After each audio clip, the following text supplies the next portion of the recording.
great disappointment. Now the vice president often tell me, since he got a seat as vice president, how many persons have I recommended in this government to serve in the government as presidential appointee? Zero. Every appointment in Nima County was done by him. He and I would discuss something as a brother. To implement it, you will bypass me and do different things. I better keep it. I don't talk on it. Now you need to deceive us. The thing we saw, it frustrate us. So why can't you lie? Why can't you steal? Why can't you allow the citizens to be? You see, we just tell you that why we voted you. But you fool us, you screw us, you use us and later on abuse us. So why? The government makes you lie. Why? But that's the question that we ask. The good person in our whole United Party, that President Bwaka. You want to say that again? The only person that appreciate good among all the United Party for that President Bwaka. The rest are ungrateful. The right, they use you and dumb you. But President Bwaka, if all of them were thinking the President Bwaka and behaving the President Bwaka, United Party will have another chance in 2029. Just for now, they do not regard people that help them.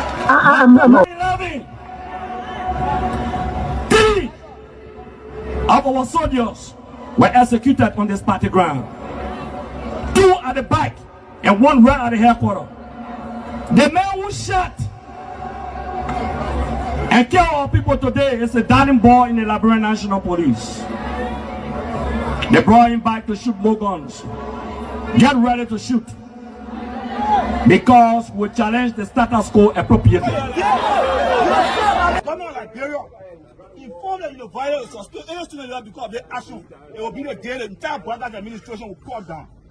We will massively violate the students in this country and will shut down the Bwaka administration. They care that happy. We have the capability to do so. And if they think this renovation project is a joke, let them try it. The fall of the Bwaka administration begins with this. If they think they will tumble on any student in this country or at the university like go and work away with impunity, while our children saving opponents and logic in the Western world, while we are subjected to agile power and bad learning conditions here, and the thing will say. In the first 100 days, no car will get stuck on a major road in this country. And I mean it.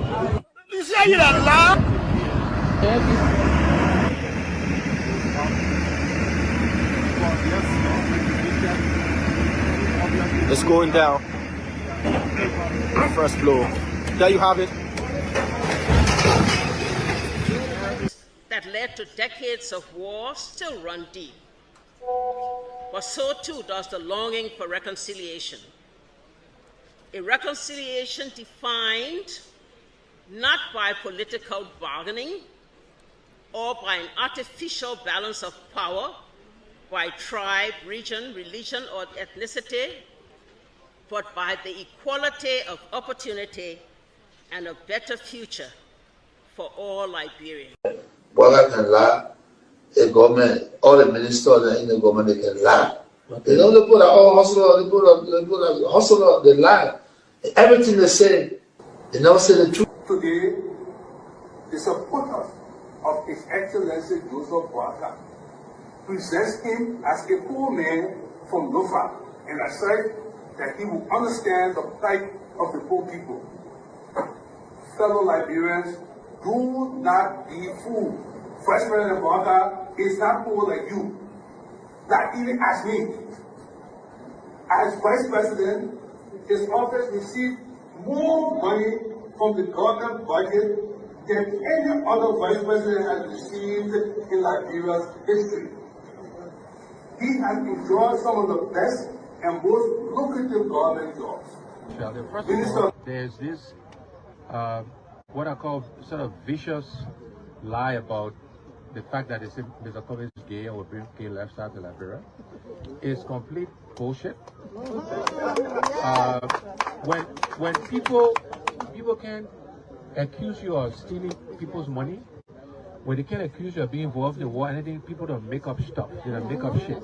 Excuse my language, right? So it's complete nonsense. I'm married, 8 Teresa, 2 children, 5 grandchildren. I believe in traditional family values, so it's complete bullshit, complete nonsense.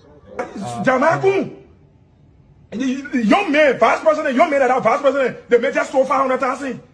I mean, Jamaica, the major went to, I forget that Jamaica, the majors went to Ghana, the fit, and they may bring it all company in the country. I mean, Kun, they can't reach yourself. Kun, man, you know, Kun, but I want to sophisticated, quiet, hardcore rule in Labro. But Labro, when 2029 come and pass, then you finally leave. Mission is completed.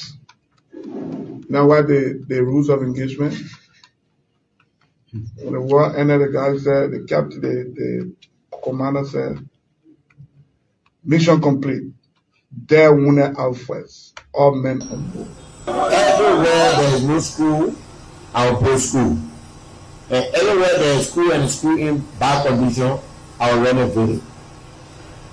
I told them, towns and villages, everywhere you will have lights in a town for children to play and people to see. I told them, every town will have safe drinking water. If Charles Taylor is the problem, he will be out of here in the twinkle of an eye. And I say, let well-meaning Liberians come home. If we respect this constitution, a government formed in Accra is a violation of Article 1 of the Constitution. Let them come home. Let that government be formed in Monrovia. The government that capital rule, small L rule, B rule, all kinds of things. I think the reason Joseph Boakai will not do much because the old man, the papa is suffering. The papa loves the country, but he can't make it. The criminal there around him, they sophisticated than him. They are sophisticated criminals, so they can't make it. Your league Costa, God know how to pay people. It's just simple. Costa that accused everybody here but himself. Everybody, Joe, we join, we accuse Joe, he killed Joseph Boakai. Boakai still living. Joe, no, you leave better. He made me senator. He almost made Joseph Boakai president until he screwed up. We gave God the glory. Yeah. Well, Boakai, when he screwed, he said, oh, we don't want to make sure we will fought for him to be reconciled with the president. And then the people who fought for him. Look, your league Costa, you will come. And Costa was in a podcast, he said, they don't been calling me. Okay. The time you were calling me for me to kind of Boakai, did I put it on radio? That immaturity to do what you're talking about. And I guarantee you, when we finish, there will not be a winner or the loser. Today we all wear the jersey of Liberia, and the victory belongs to the people, to the peace and to our democracy. As we begin to build upon the foundation of this new Liberia, I, George Seleke Kromah, the new president, will first give thanks and praises to the Almighty God for the blessing He has bestowed upon our country. And I say, my people, thank you, We elect on 85 irresponsible men what they happen to the country. We elect on 85 irresponsible men to govern this country, not to be very irresponsible.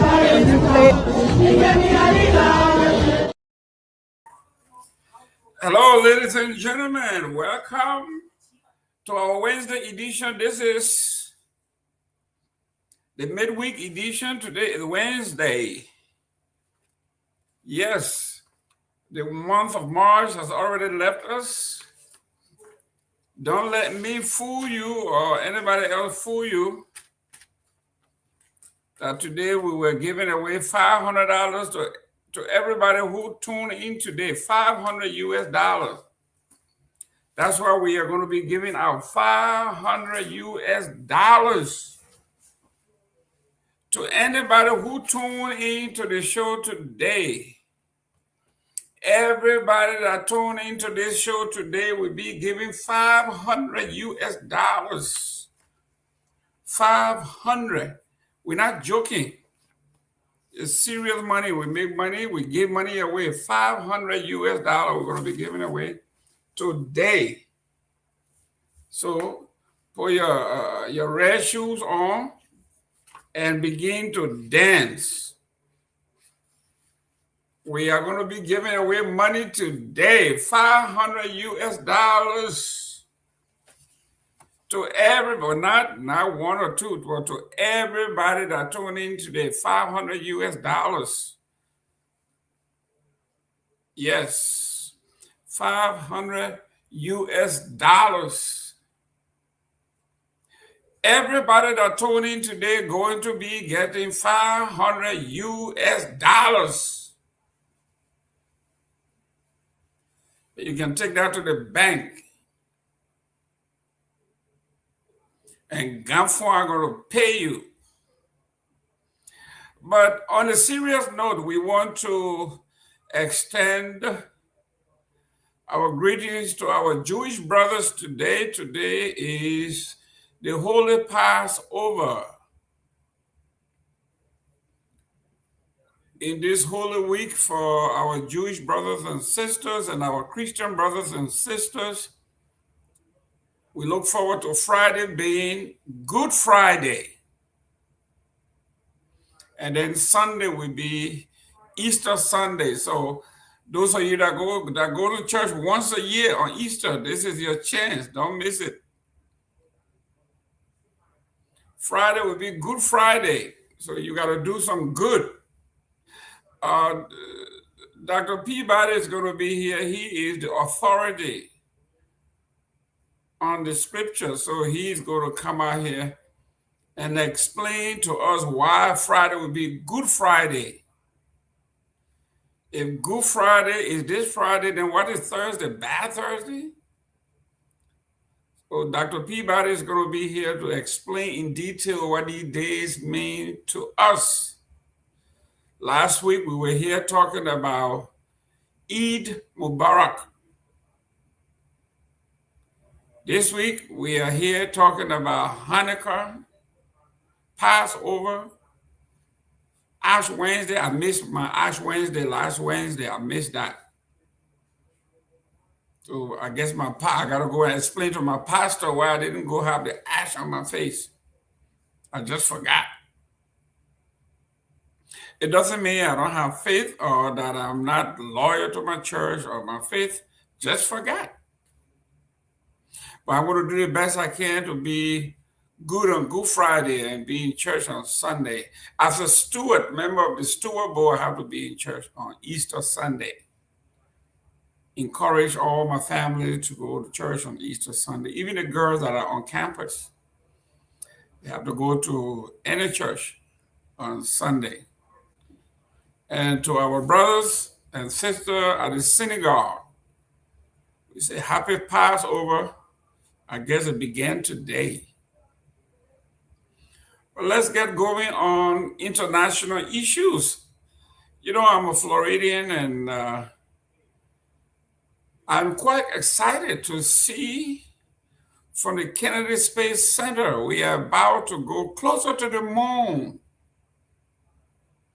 from the Space Coast.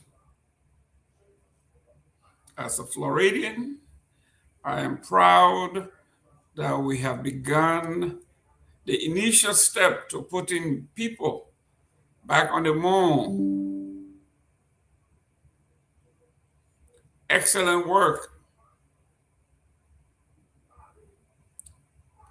That crew that's going to the moon or closer to the moon is going to be consisting of an African-American man, a black man,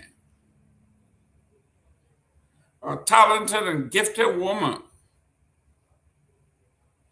and a Canadian. We are telling you to send your daughters to school. Challenge them to be the best they can to compete. People usually say the sky is the limit. You are seeing it, you're hearing it, and you are seeing it today. She is going closer to the moon. There is no limit on what that young lady can do, will be able to do. So yes, educate our women. Empower them. They are capable. Also down the street, one county from me is our brother. Tiger Woods is in trouble again. The golf world is upside down. Tiger Woods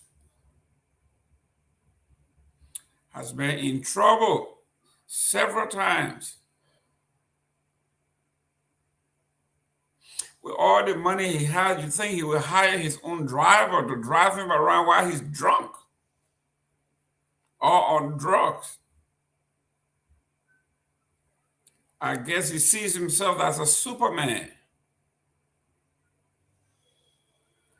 So he's high, he's drunk, gets behind the wheel in one of the most expensive and exclusive places on planet Earth, Jupiter. Jupiter is an exclusive island here in Florida, right here in Martin County, one county away from me, where the super rich and famous reside.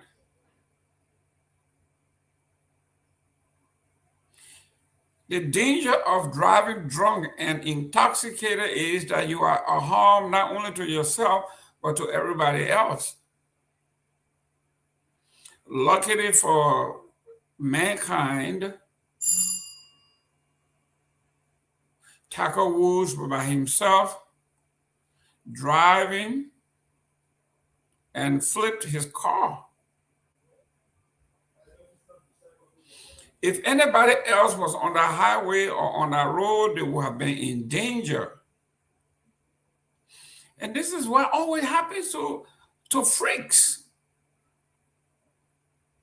This car flipped. And when the police came, the guy was standing in the bushes like nothing happened. You know, when these things happen, the drunk driver usually walks away while he kills other people, damages property, and usually nothing happens to them. This is the case with Tiger Woods. Tiger Woods standing in the flower bushes in a grassy knoll.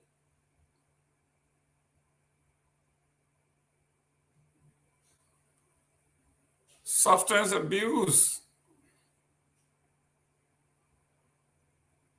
is terrible for the poor and the rich, the famous. Like the National Negro says, the mind is a terrible thing to waste.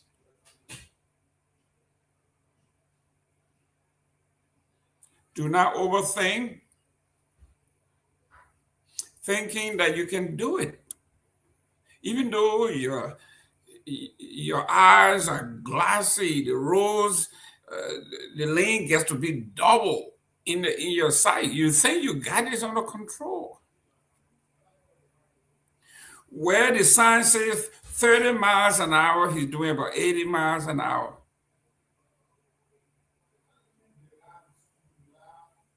Not only that, but he says he decided to look at his phone, driving and texting.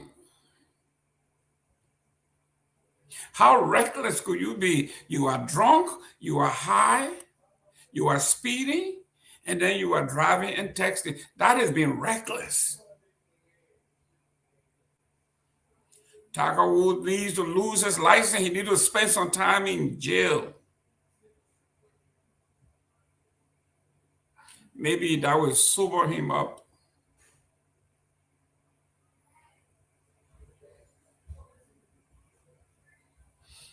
If you are a fan of the NBA is getting closer to the playoffs. I am a fan of the Miami Heat and the Los Angeles Lakers because of LeBron James. And the Lakers are on fire.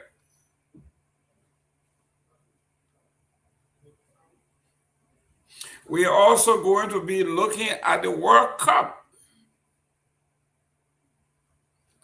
For the first time in history, 10 teams from Africa qualified. 10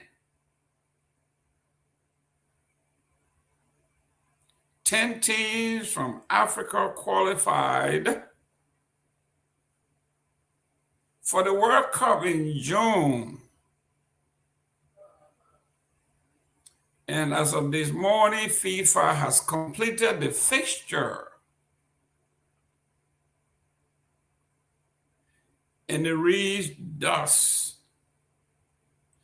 in my Prophet Key voice, thus. Boss and guess, thus. Group A, Mexico, South Africa, South Korea, and the Czech Republic. That's Group A.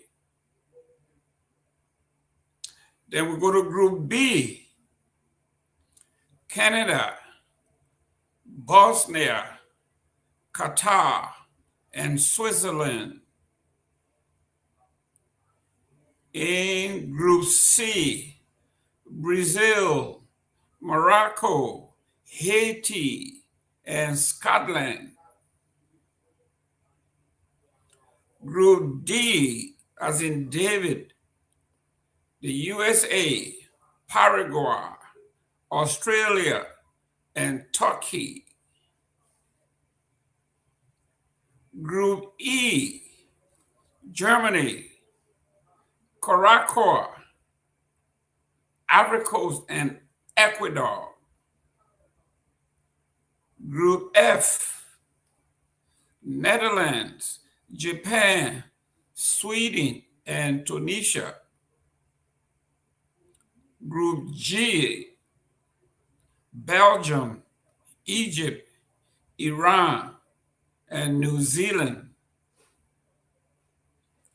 Group H, Spain, Cape Verde, Saudi Arabia, and Uruguay.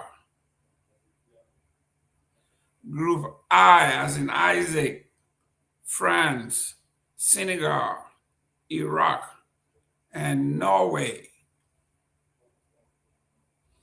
Group J, Argentina, Algeria, Austria, and Jordan. Group K, Portugal, Democratic Republic of Congo, Uzbekistan, and Colombia. And finally, Group L, England, Croatia, Ghana, and Panama. The 10 African countries are South Africa, Egypt, Algeria, the Ivory Coast, Cape Verde, Democratic Republic of Congo, Morocco, Tunisia, Senegal, and Ghana. I didn't see the African powerhouse, Nigeria. What happened to the Super Eagles? They didn't make the World Cup. Now, usually people say we have a group of death. I'm going to leave that to you as we go on, and we're going to discuss in your book what is considered a group of death, whether it is group A, B, or C. But let me welcome the firebrand, the lady that run them out of here, scare them away. They go under the rocks and hide. And then when she leave, they talk junk. Welcome Welcome, Fanta. Welcome. Thank you, Mr. Gayman. How are you?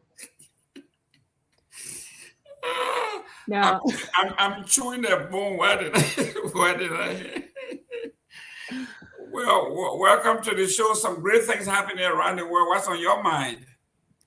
Oh man, I'm grateful for life first and foremost. Yeah, so many things are happening around the world. It's just so hard to keep track, but we try to stay atop of the most relevant ones.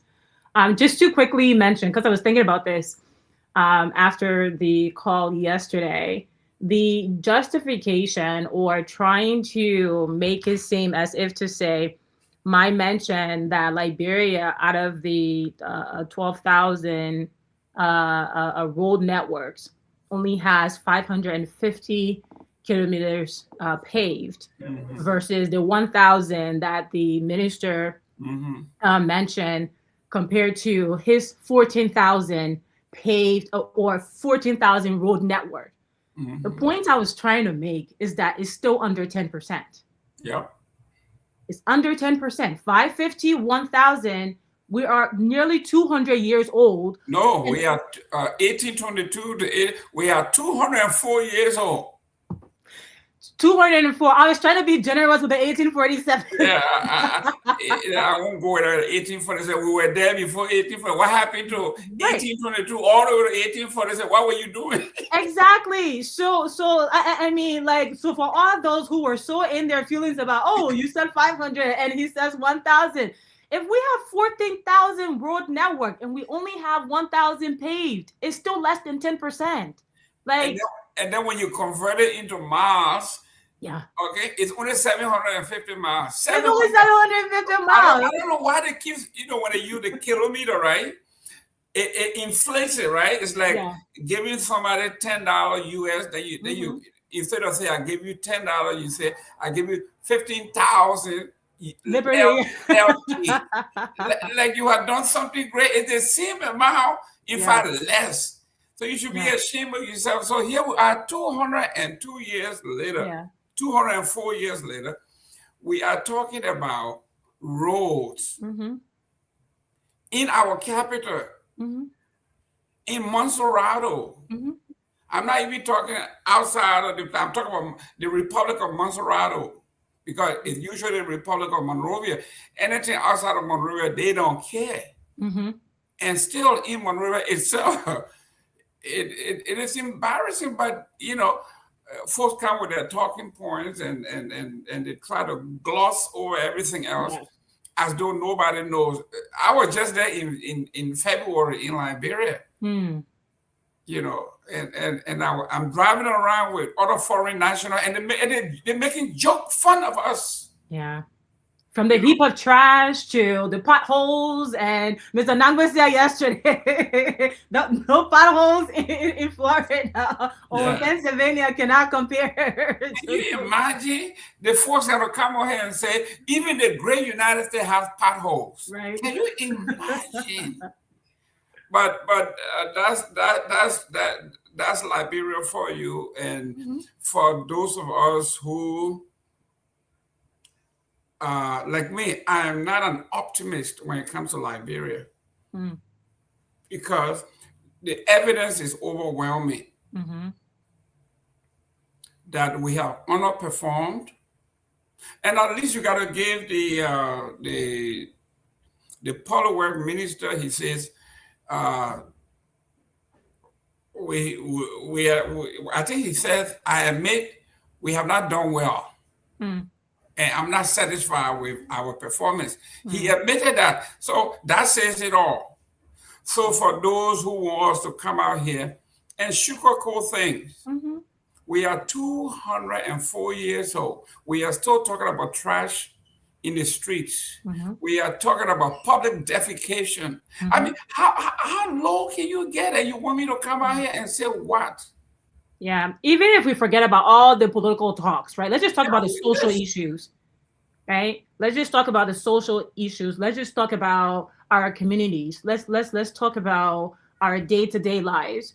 let's look at the lives of the young people. Let's look at the lives of our aging population, how they're being abandoned. Most of them go to bed without food. Liberia is one of the hungriest countries in the world, with all this arable land, 12,000 plus arable land that can grow food in abundance.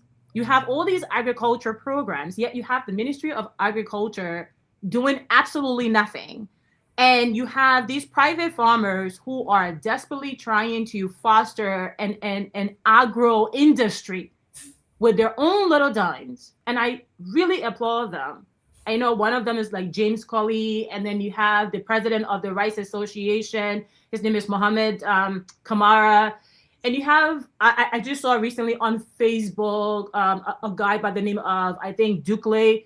These people are growing, and there are evidence, right, that if only they had governmental support or national support, let's just put it that way, national support, as other countries do, like China supports very much their entrepreneurs, the US does, you know, Finland, and what have you. If only we had that national support. Imagine, like, I saw his harvest. This guy was harvesting watermelons that was like this big and cassava that was like this long. And it's like, man, what a shame. Even the video I shared in our group with the aquaculture, right to Ben and Stop, Banate Ben and Stop. This guy literally started with a small pond. I'm not sure if you saw the video. Mm-hmm. He started with a small pond, Mr. Gayman, and now he's expanded 2, 3, 4, 5, 6 ponds. And it's so amazing. You go there and you see this thing for yourself, and you're like, what do we as a country have to show, right? As I mentioned, do we even have those labs? No, we don't, but you have these private citizens who are just trying to ensure food self-sufficiency. How can they be supported? Like, how can those efforts be amplified? They know what to do. Yeah. It's the corruption. If that young man went to the ministry and said, listen, this is what I have done over the past 5 years. This is where I am. I am well steeped into this. I need maybe $100,000. The first thing they're going to say is, you're going to give me some share. You know, I didn't come here. If I was selling share, I'm going to make it public. You can come in. But you can't tell me that the loan that you're going to give me predicated on my collateral, which is what I have already. Mm-hmm. If that is not good enough, that I have to give you part of my sweat, mm-hmm. just for me to get what I deserve, what I honestly earn, then you have no use to me. Yeah, this is where we are. Even like Fanta, you were building a house and you got $100,000 in a house, and all you need is a roof. And you went to the bank and said, "Listen, I got an acre of land. I have $100,000. All I need is the roof."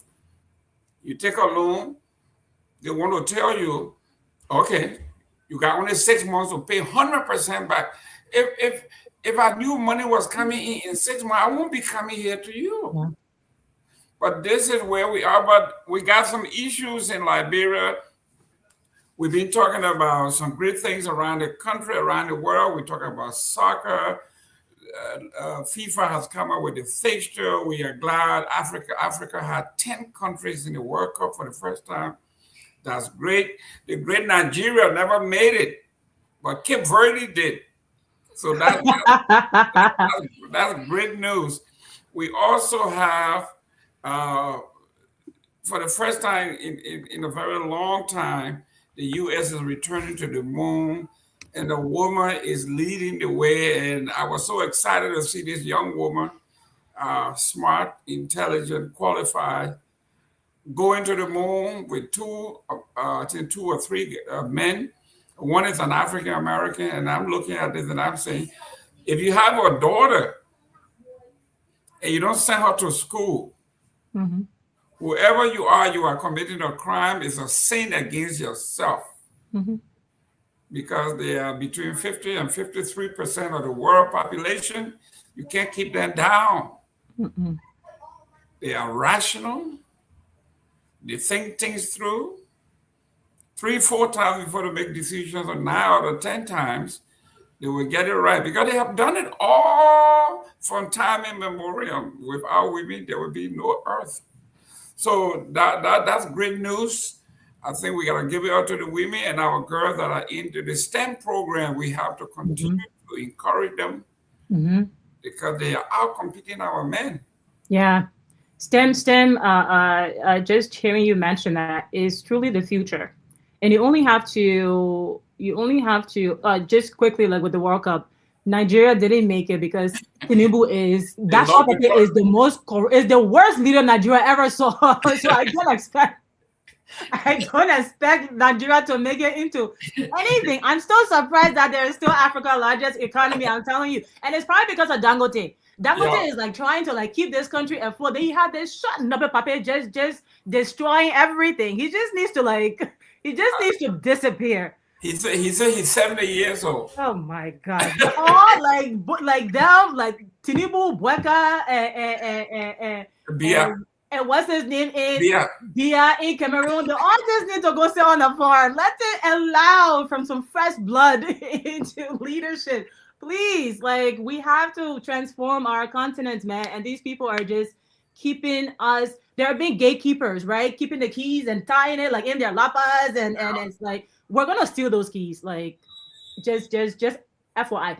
But STEM is such is such an opportunity for such a significant opportunity for transformation if it's adopted as a national policy. What I mean by that, we only need to look to India. When they, a few years ago, when they drew the line and decided that we're not going to transform, I mean, they have billions of people, right? So how do you ensure self-sufficiency for all of these people? They foster a national policy around engineering, technology, so essentially STEM, right? And India today arguably has the most engineers, the most doctors, the most technologists. When you look at the world top technological firms today, they're led by Indians. From Microsoft, right, Google, the list goes on. Yeah. And it speaks to the testament of that national commitment, that this is a path we are going to adopt, because we truly believe that if our citizens are educated in these areas, they're not only going to transform our nation, but they are going to transform their socioeconomic status. And they did not, as much discrimination as women face in India, it was never limited to just the men. Women were also encouraged. And they took on that path, and within 10 years or less, you have every major company today, majority, whether it's the health industry, majority of the health practitioners are Indians, whether it's the technology industry, and this is globally. Majority of those employees are Indians, and it shows. So I really want to encourage, not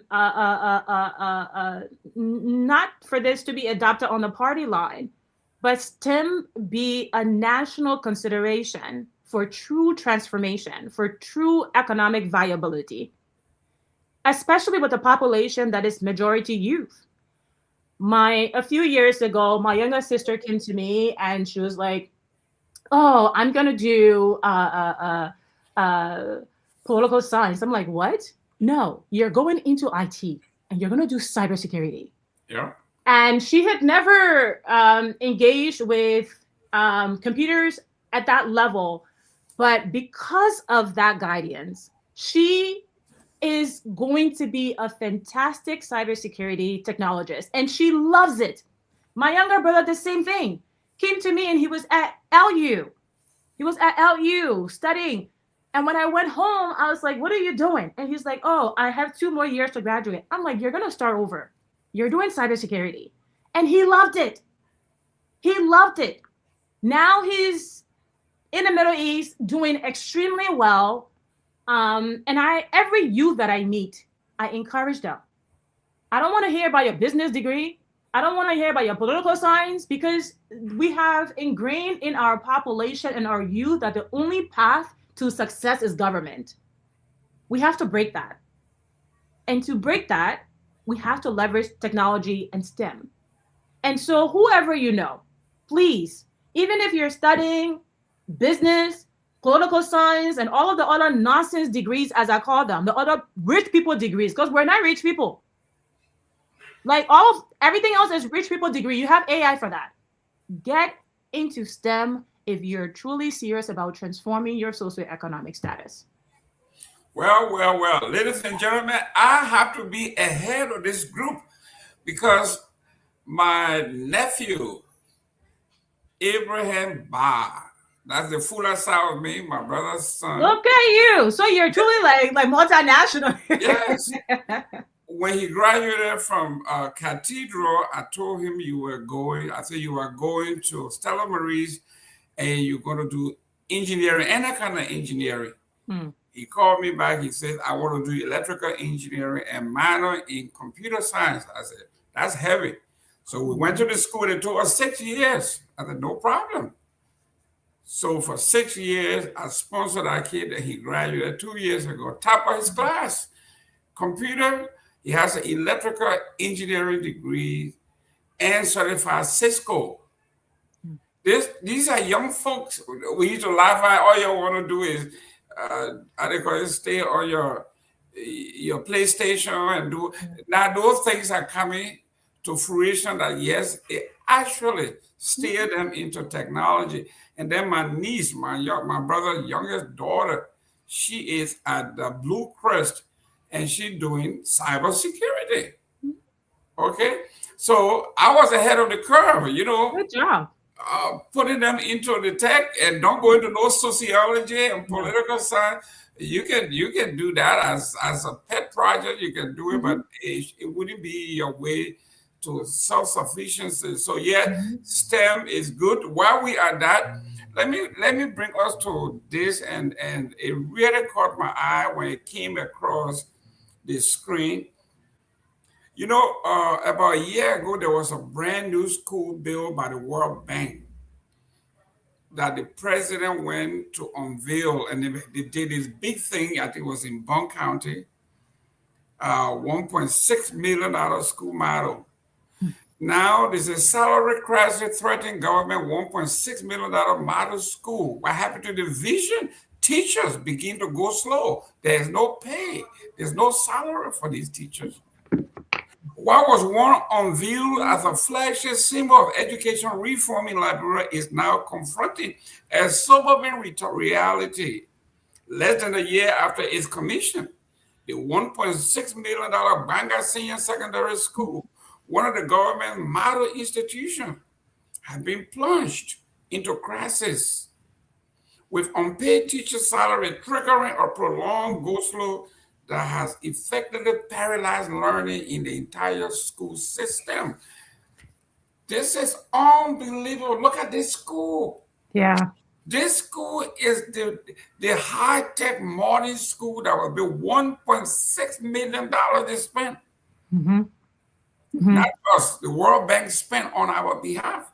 And all the government had to do was just do the administrative piece. Just pay your teachers. And the school is now in Kenya less than a year. And we're talking about STEM and high-tech education. This is it. Yeah. We have fallen flat on our faces. Yeah. I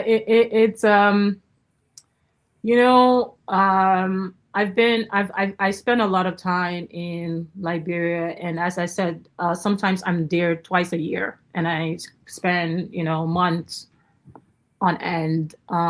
When you go around the various communities, the various counties, and you talk to people, Mr. Gayman, is so sad that you hear, the community tried to raise $25 for the teacher's salary for this primary school, for this high school.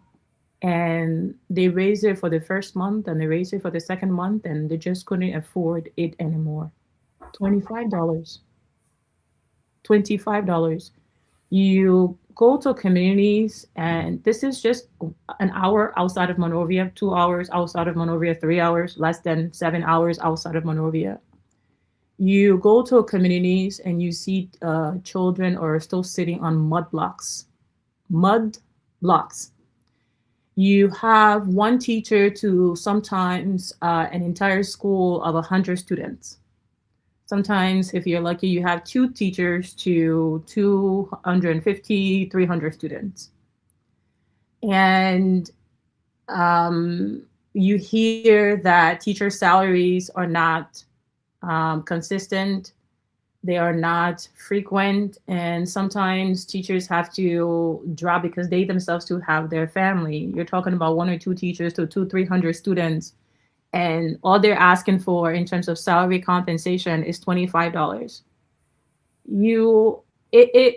For me, I get emotional. I'm very emotional about these things because it doesn't make sense, right? It doesn't make sense in this day and age that you will starve the future generation of the only thing that can liberate them. You will starve the future generation of the only thing that can liberate them, which is education, by not making available $25. $25, Mr. Gayman, for teacher salary, monthly salary, monthly, not weekly, $25 monthly salary. You ask yourself, what is I would love to see, number one, the forecast plans for the Ministry of Education. Number two, their actual plans, as in when they go to execute, like how do they actually execute? What do those plans look like? What type of metrics are aligned to those plans? Who's holding them accountable? If those metrics are not achieved, are schools and teacher ratio properly managed? The teachers are being abandoned. If you do not support the teachers and allocate from the budget, especially for the public schools, that's why, like, when Ellen came out with free education, free primary education, but yet did not bake into the budget or set a precedent where teacher salary was primary to ensure consistency and continuity, sustainability overall. The UN drops $1.6 million on a school. What plans, what mechanisms has the government put in place to ensure that that building, that facility is sustainable? The education, yeah. 1 minute. Joe, can you landscape your phone like this so we can, like this? Why you not seeing me better? Yeah, can you landscape it like this? I know you are like this. Can you do it like this? Your phone. Okay, all right. So we got do it now so we can see it. Just in case. No, not you. The phone, not you.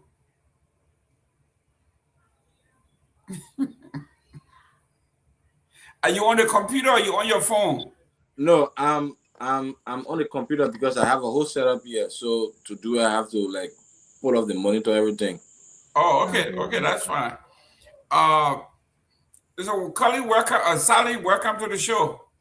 Yeah, let me say thank you, Mr. Gayman, and thanks so much for being. We have someone here. Every day, this gentleman has come in our chat room or in our comment section, and he said, "Free Prophet Key." And I want to acknowledge that because that is a loaded request.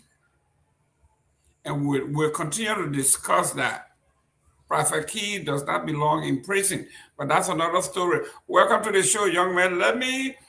I'm going to put a question out here for everybody to think about, and let's be thinking about it until maybe around 6 or 7 o'clock when everybody is here.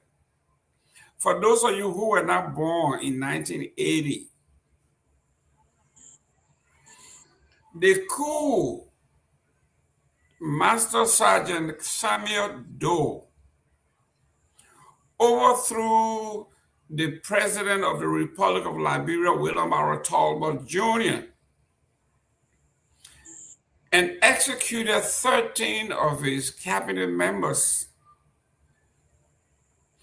And the reason was they are executed for rampant corruption,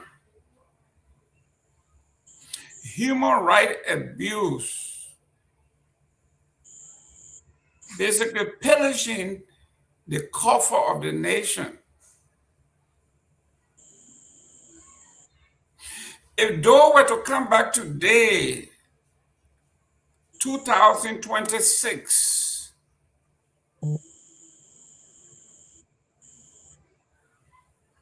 I will leave it there. If Doe came back today and applied that same metrics, like Fanta said, hey, I will leave it there. We'll discuss it. 1980, the government was overthrown for rampant corruption, human right abuse, neglect of the nation. These were not verbatim, but these are the reason why the government were overthrown and 13 cabinet members were executed on the pole, South Beach. If Doe were to come today, come back to earth, to life, and applied the same metrics, I'm going to leave it there, and we're going to discuss when everybody else gets here. Do we still have rampant corruption? Are they pillaging the treasury, the coffer of the nation? Are they abusing human rights?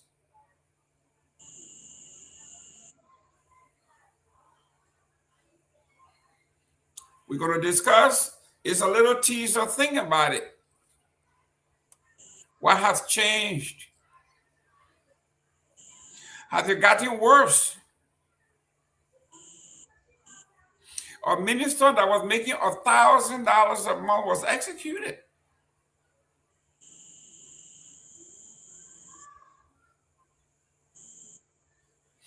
A legislative branch member that was making $700 a month was executed.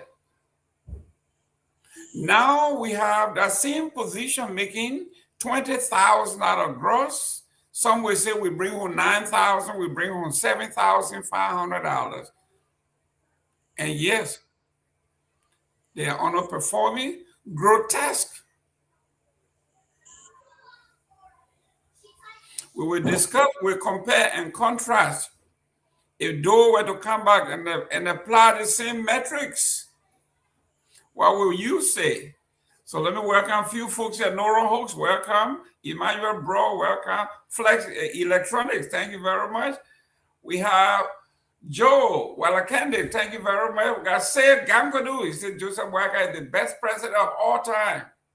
I don't know what he's drinking, but whatever it is he's drinking, it might be from Foya.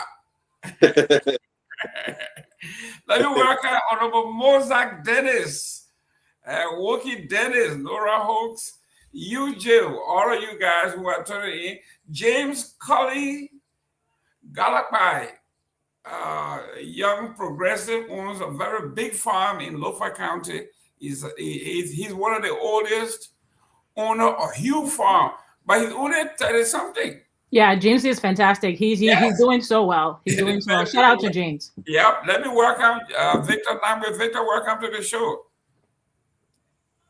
Thank you, Mr. Gayman. It's good to be with you, Ms. Kamara, Mr. Sally.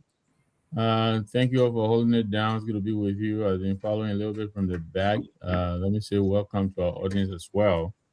I heard you talk about, the roads, how our people like to quote, the roads paved in kilometers, and I was thinking it's almost like, you go to Monrovia, you go buy something, you pay US dollars, but you put the price in Liberian dollars. Mm-hmm. Just so you make it sound big, you pay $10, you say I pay $1,800. And I think they're smart. They know all of this. They know what they're doing. But you guys are right. Over 200 years old, less than 10% of paid roles, and people come on TV and they are actually proud of something that they have achieved. We have a long way to go. But I quickly wanted to highlight, I think we'll talk about the next appointment, but I wanted to highlight the CMC has come out very strongly. We have said that we were looking at the situation, but we've come out very strongly opposing this nomination. We think the gentleman has demonstrated some sufficient Unity Party affiliation to the point we want to call him a staunch member of the UP. Someone like that, we think there is practically no way he comes to the commission with any semblance of neutrality. Within the presidency, will withdraw him. We're getting reports that this gentleman actually headed the war room, the UP war room, for this going election. And he has not just been a nominal member, but he's been a staunch member of the UP, and for that, we don't see him being a credible, neutral commissioner for this commission. There are a lot of Liberians who are qualified to do this job, and so we're calling the government to revoke, the president to withdraw this nomination. And I hope Johnny will come on here, because as we're coming up, I just read that I think Lino is the first opposition party that has endorsed this appointment.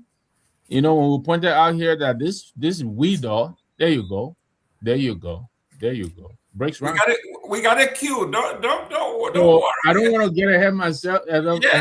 I'm waiting for my brother here, to come and tell me what his thinking is. When we come here, we do our research. Like I keep saying, we don't just talk from the top of our heads. We have right. It. The headline today here will be number one on the list. Representative Salfoko accuses the police inspector general, we just talked about human rights abuse, of an attempted assassination on his life or plot. Then we're going to talk about your best friend, Mr. Widor, who was, before Ellen Johnson could announce the winner. Widor was on national TV telling people what county they were going to win. He said, I can tell you right now, we're going to win Nima. We in fact, we won Monserrato. In Nima, it's a landslide, bombing, Lofa. So the people said, but the election is going on. They have not even started counting. He said, but I'm telling you what we're going to win. This is it, man. So Widor is in the crosshair. We're going to discuss Widor here. They say Koluba backs Weah. If George Weah is on the ballot and I'm not, he is my support. He has my support. Economic sabotage trial, he's up. That's Samuel Tuer's trial. And then Trump and the clash in the Middle East. Those are some of the things that we'll be discussing. But right off the top, something for you to be thinking about while we go into the topics. What were some of the reasons why we had a coup in 1980? What were some of the charges against William R. Talbot in 1980? If you can remember, as a progressive, if you are listening, tell your wife to leave you alone. You're on the show. Mr. Nagbe, tell your wife, are we listening? We hear everything. He told you why you didn't make up your bed. All right, I hear you. Yeah, that's in 1980. Yeah. The William R. Talbot government was overthrown. The execution that followed was, the charges were rampant corruption, human rights abuse, pillaging of the nation's coffer. If Doe were to come back today and apply the same metrics, what would have been? What would you think would be the outcome? I'll just leave it there. Don't answer. We'll discuss it later on. It's just a teaser. Wait, but it's already 6 o'clock. So I think we should get into the discussion. Let him think about it. But let's go to the first thing on the topic here. No, we can talk about it. I think Fanta is right. It's 6 o'clock. We can keep waiting for Ravo. And, let's do it. Maybe that's why they're not coming. I know Ravo is my man. You always call him my There man. you go, Joseph. You the man. You got it. Yes. Go ahead. So look, I agree with those who say the very evils for which the coup was made, I think they're still with us. Unfortunately, were we wrong for agitating the way we did? Absolutely not. Do we regret the lives lost? Absolutely. But you know, some will argue that some minimum progress has been made vis-a-vis the pluralization of the political space. This is a big deal. You know, for today we take it for granted. The fact that, you know, Sir Joseph can get up and form a party overnight, you know, Musa Billiton can get up and register a party overnight. That was unheard of up to 1980. You couldn't do it. You had to either be a Stevenson or a Johnston, you know, let alone, you know, you have Alhaji G.V. Kromah, right, becoming a minister in the government. That was impossible.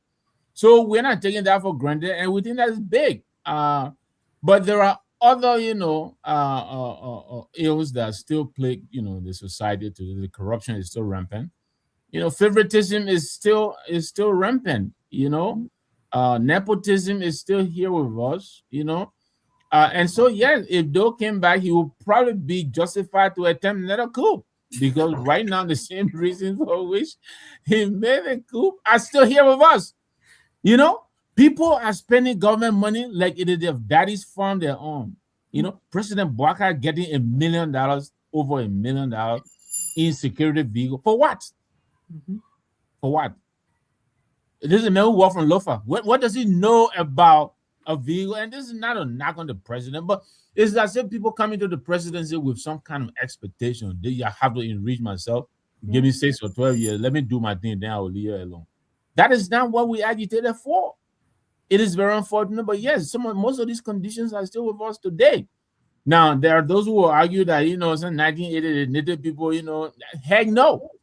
That is a false argument. Ever since this coup was made, first of all, the people who made the coup did not represent the hopes and aspirations of the agitators, the progressives. Samuel Doe did not. We did not tell Samuel Doe and his fellows to go and take over the mansion. We did not. They hijacked our process, and ever since then, they've been with us. Yeah. They came in, Taylor hijacked him, and then you have this band of looters right now in the government who are using cash violence to get elected every time elections come around. They have the money. They don't want to go to the Truth and Reconciliation Commission. They can't settle the War and Economic Crimes Court because they looted our coffers. Most of them are still with us.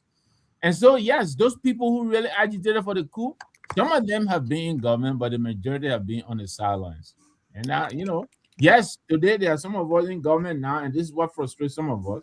You know, I can name some of the names of the people who are in government who are expected to do better. The argument they make is that they're not, you know, founding members of the UP. They're on the sideline. Then why are you there?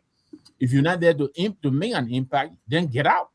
But don't be hanging around and tell us, you know, I'm not that close. I'm not in the kitchen cabinet, you know. I give my advice, but, you know, president can accept, or, you know, then you are part and parcel of the problem. But, you know, we got a long show to do, so I'll pass it back to you. Let me go to the young man. I give you enough time so you go Google it. You were not born in the 80s. If you are not privy to the information, the reason I give you that much time is for you to Google some of the information so you can acclimate yourself to what we are saying. You don't have to be born. Some of you were babies, some of you were born in the 90s, so we understand. But history does not have limits.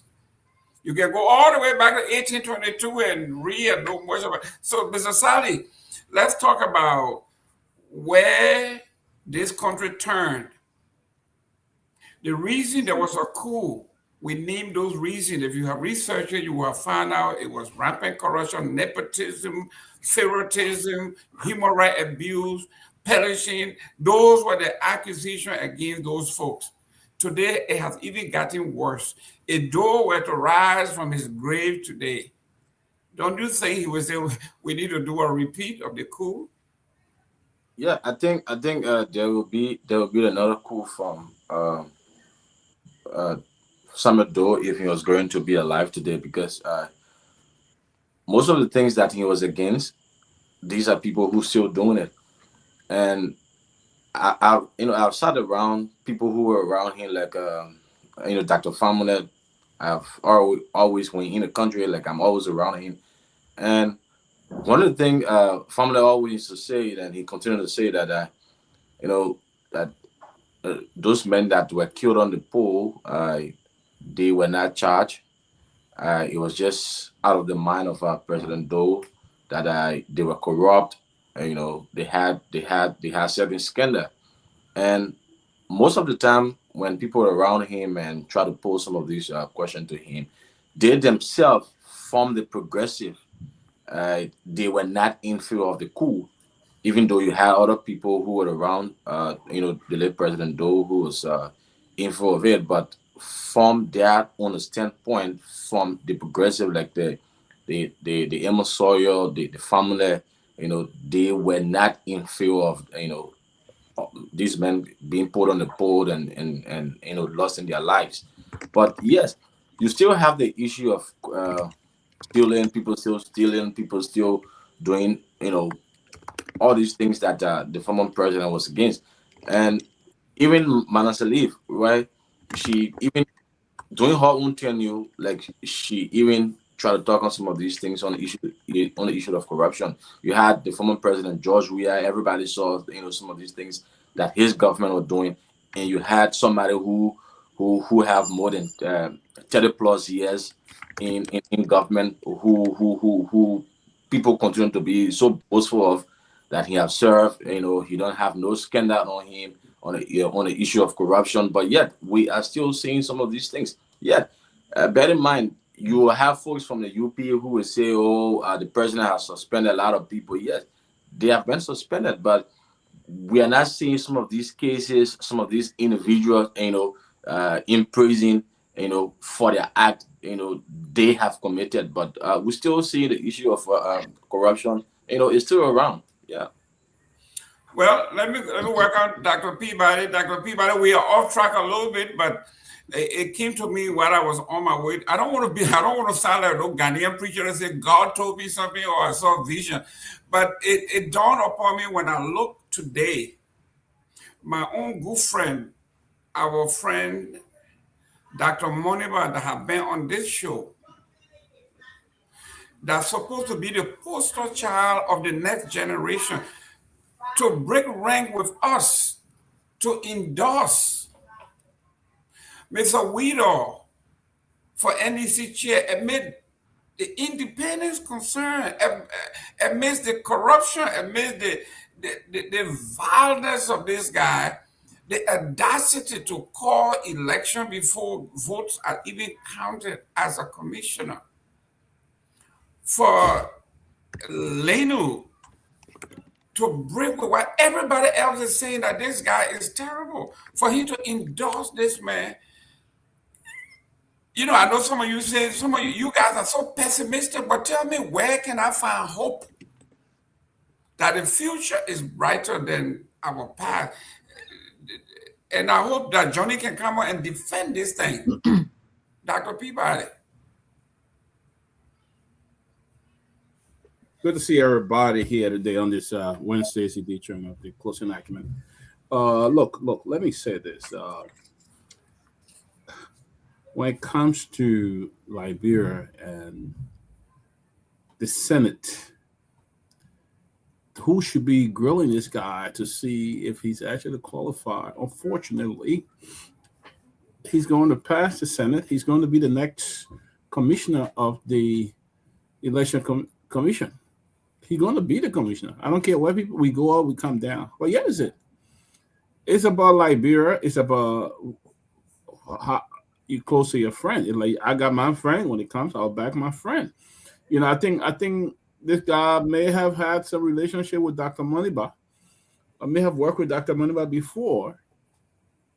So that's the Moniba cannot go out there and say he's not going to endorse him. But this guy seemed very much incompetent to lead that era. He seemed there's already a lot of issue going on with him to even take this position. We already know his side, what side he's going to be on. We already know. And this is another opportunity for the Unity Party to win second round. And he's the election commission chair. This is another opportunity. Now, you have opposition in the Senate. Would they stand the ground? Would they stand and say, you know what? We are not going to confirm this man. He's not qualified based on the information we have. It's not going to work because you know what's going to happen? They're going to pass some of the money around. Brian envelope going to get around. And folks going to get some money. So at the end of the day, they're going to vote. And this is where Liberia finds itself down. When it comes to integrity, we do not have integrity. Some of our officials don't have any integrity. The government sat there and cannot even go by a simple ruling from the Supreme Court. They can. Dr. Myean is sitting out today because executive don't want him. The court is controlled by the executive. Who the executive wants is who the court going to confirm. I don't care what you do, what we say, but anybody the executive wants somebody found guilty, the court will find them guilty. If the executive wants this man to be election commission chairman, the entire legislature will vote. Senate will vote to confirm him. So the thing here is, the executive is now 3-in-1. The executive is now the judiciary, and they have become the legislature. So they control. They are in control. What we see up there is just the body, the skeleton body we see up there, but they don't have no control because executive. So unfortunately, as tinted this guy character is, poor as it is, we are into another. He's going to be confirmed. I can tell you what, because if you can give me any history, the only person that went to that Senate didn't get confirmed was the guy who lied about him being a pilot. I mean, this guy that put to the Royal International Airport, Darlington. If Darlington had just been himself and go there and sit there and just talk about that what training he did, they would have confirmed him. But he went there and went too hard. They were hard to help him. You know, they would have confirmed him. But unfortunately, what we find ourselves now, this guy will be the election commission chairman, and Unity Party will be sitting there in a good spot for him. We already know what side he's on. That he's not an independent man. We already know what side he supports. He's not independent. And then when he go there, he will recommend other commissioners then to be appointed. And that to be sitting there pretty good. He'll recommend that the person need to move. That person need to move. And that's what's going to happen. So unless the Senate come up and say, you know what, we'll stand our ground, this man is already on his way. You saw David Etta Brown presenting today was leaving. He was there. He was Monday sitting there. So they got already took a position. It's just a matter of going through the ceremony of getting the different bribe and different who they're giving the check to confirm it. That's all. Fanta, let me come to this. It says here, as public scrutiny intensifies over the perceived political neutrality of National Elections Commission, NEC chair, nominee Jonathan Widow, one of the opposition political parties, Liberia National Union, Lindo, has broken ranks with the opposition, openly endorsing him despite mounting criticism from civil society and public actors. I got a text here that said Widow was a founding member of Lindo, and he had a very strong relationship with the late Dr. Monima. He was either a confidant or business manager of the late Monima, who is the father of this Monima. And he is a founding member of this Liberia political party that this young man runs. So those of you who are out there say we are some like me, they say I'm so pessimistic. I've never said anything positive about Liberia. But then I'm telling them, tell me, how in the world cannot be optimistic when something like this happens to somebody who are on this show. As an opposition someone, we say the next generation. Finally, a breath of fresh air. Then he turns around and endorses 1847. Go ahead. Yeah, I just want to quickly touch on the Doe's execution, and if he was alive today, like what will he do? I absolutely agree with my co-panelist. And in fact, I think he probably took a page out of Jerry Rawlings' book when he got in 1979 and thought it wise to get rid of 8 senior official and military officials due to corruption. And I think the next year, 1980, Doe follow similar suit.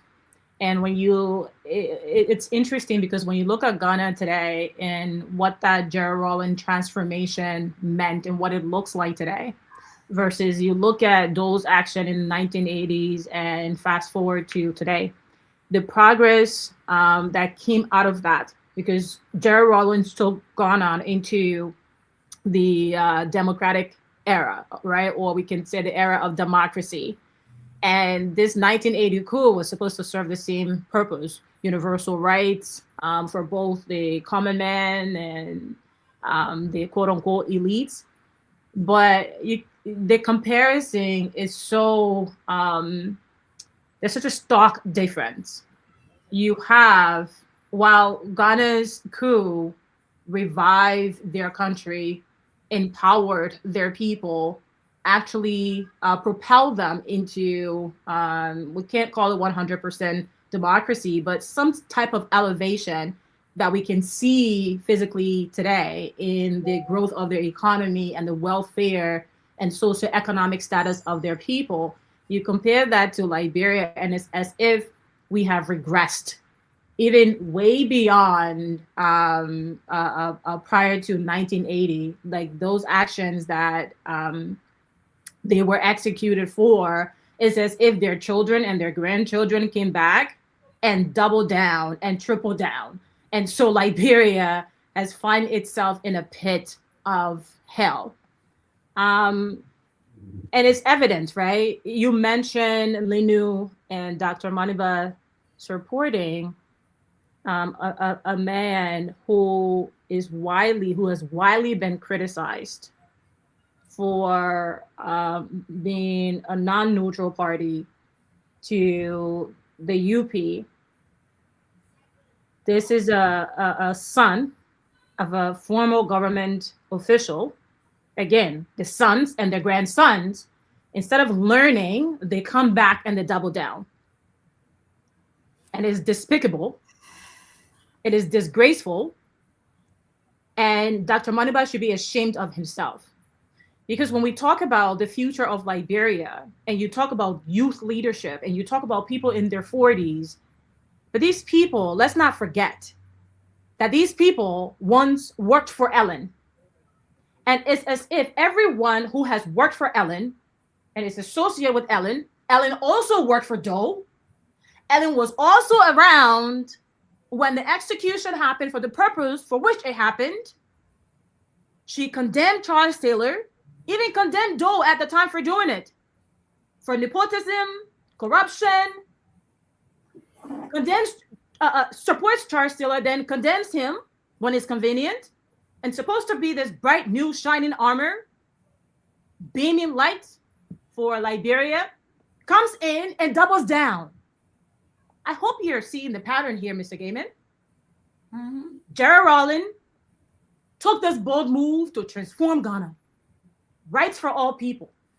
Take it away from the few, give it to the public. Universal rights. Doe took on a same agenda. But the people who were around when he took it on, instead of them being discouraged, they double down and triple down and quadruple down.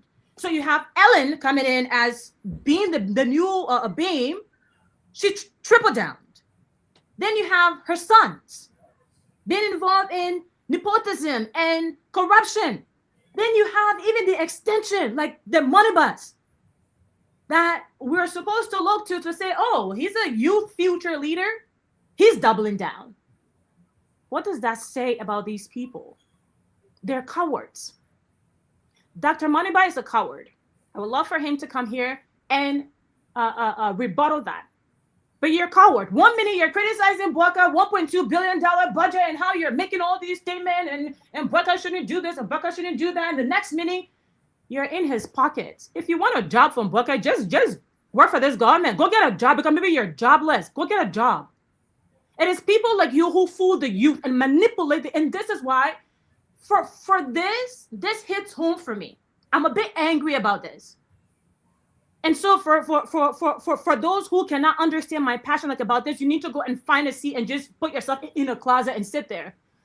The reason why Dr. Moneyba endorsement of this NEC candidate makes me so angry is because he has exploited the youth to support him and believe in these lies that he's been telling them about a new Liberia. He's supposed to be a representation of this generation, not doubling down on the crimes of his forefathers. Instead, what is he doing? He's exploiting the vulnerability of this generation, and then he turns around and he doubles down and he triples down. He is a coward. A coward. He's a coward, and I want him to know that. Dr. Moneyba, if you're listening to this, I wish they would forward it to you. Fanta Kamara says that you're a coward and you have betrayed this generation, and you will never be president of this country. Never. Excellent. Go excellent. get a job.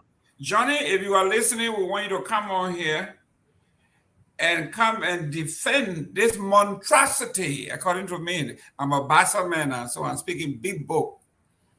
If you're from Addington, you're from Orange Grove, you're from Kepamas, you know nothing about big English. I'm from Bassa. I'm telling that geezy boy, this is a monstrosity. You ever give up president in Liberia? Two. We gave Stephen Allen Benson, Joseph J. Oh my God! Keep quiet, man. Keep quiet. Joe Sally, this is your generation. You guys are always on these shows, and I'm going to take you to task, young man. You're always on this show talking about you need awful, you're corrupt, and you need a new generation change, and you need young people. Why you think y'all can fool us? We've been here longer than you. You can't fool us. Come back in my head, you talking all this sweet talk about generation change and this and that. Then he comes out here and endorses this man. He didn't even sugarcoat. If I were he, even if I wanted to endorse him, I would wait until everybody endorses him or endorses him. And when everything quiet down there, I go out and say, Uncle, how were you doing? When I hear something good about him, then I say I go endorse him. But he went in the forefront, try to legitimize. You cannot sell this thing, whether you put lipstick on it, we know exactly why it is. Sally, your take on this. Your generation, try to do something and defend your generation.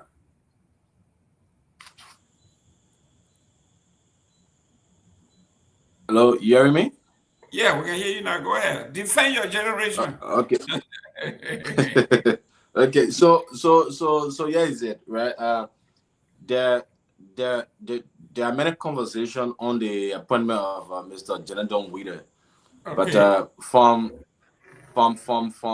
the other standpoint of it, this is a man who have close to 16 to 18 years of experience at the National Elections Commission. During the 2023 election, he was active into politics. He was in the war room of the Unity Party, working alongside Senator Conan. And even the CDC has put out a opposition statement from some of their partisans, like Representative Gray, like Moroba Molu, Jefferson Koji, like, trying to condemn the appointment of Mr. Wheeler. But yeah, is it the former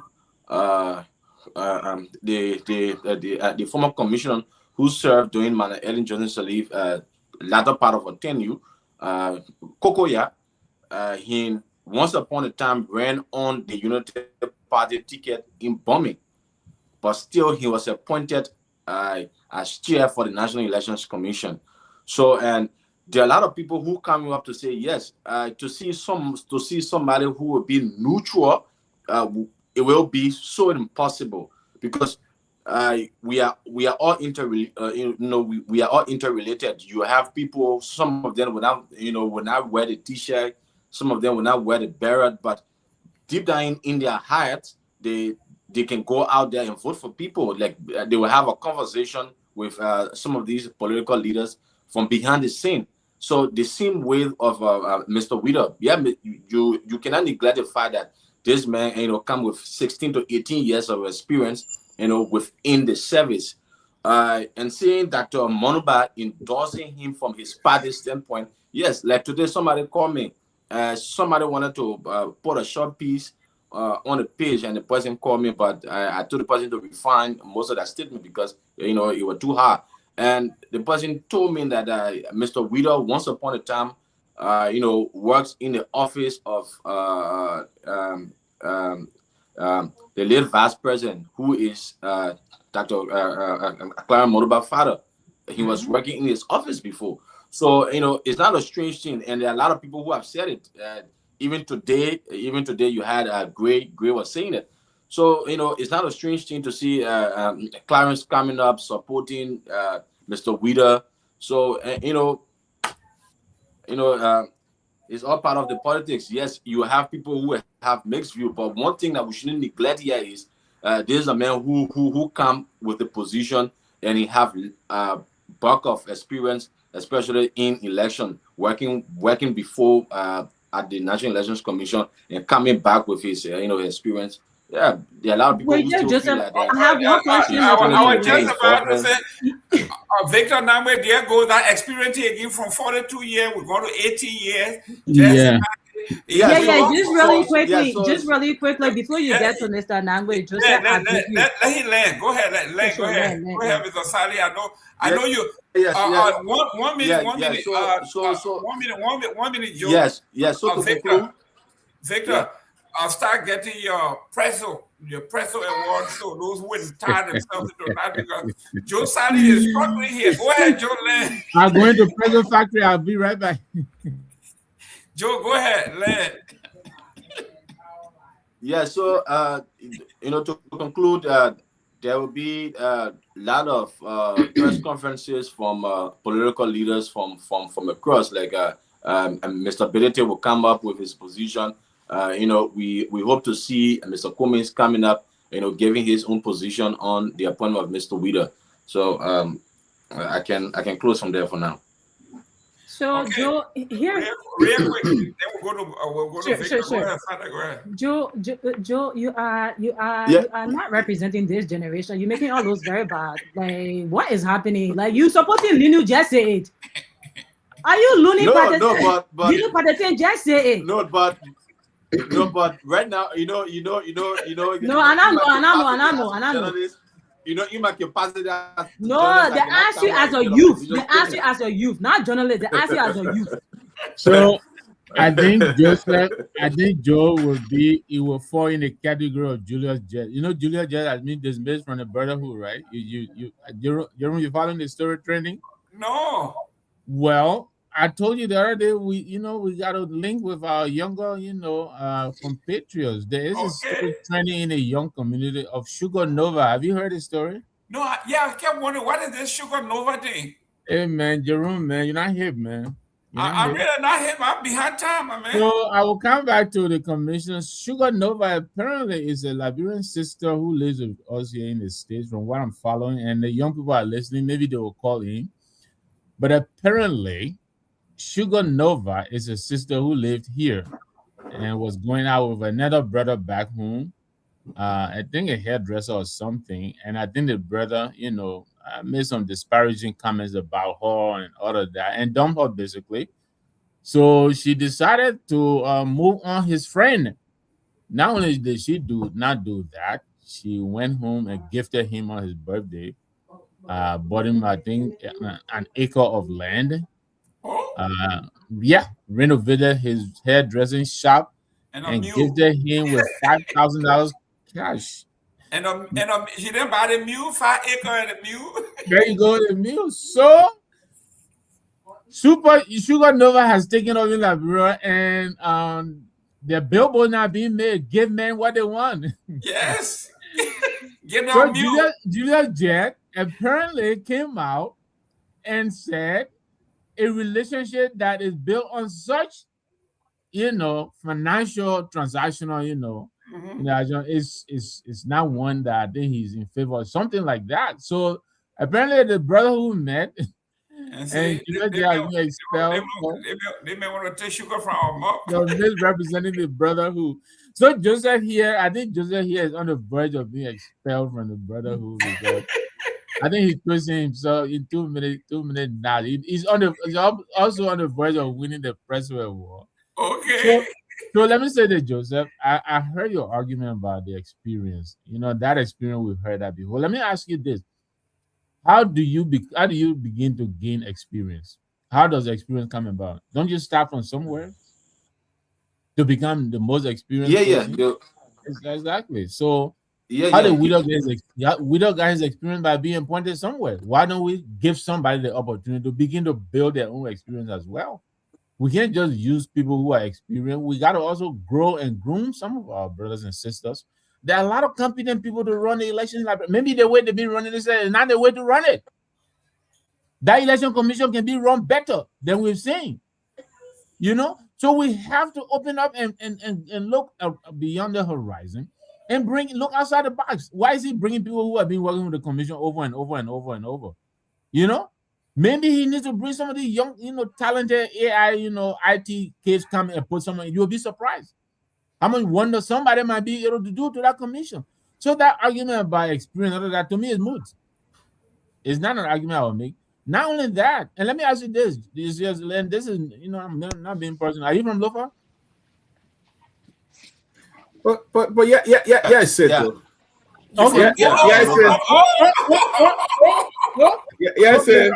You know what? I'll leave it there for now. Yes, sir. The donuts. Just before you go to the next person, let me say this. The young people who continuously say, "Oh, this person have a lot of experience, have been working here for years or 5-6 years," you putting your own future down. That means you do not have the ability to do it, and they will always have some old person who been there for the last 20 years. It means that you don't have a goal. You don't have a goal to look at. That you can't do it. He been in election business long. He been there 10 years, 15 years. It mean a damn thing. We're talking about right people who will come up now and take that position. If you rely on the same old people from generation time, your future will be a mess. That's why it is. Let me welcome Honorable Johnny. Let me show myself my leg. Where Johnny coming with? So I'm going to show now. Johnny, they see you on. It's not even hot. You're sitting on a fire hot.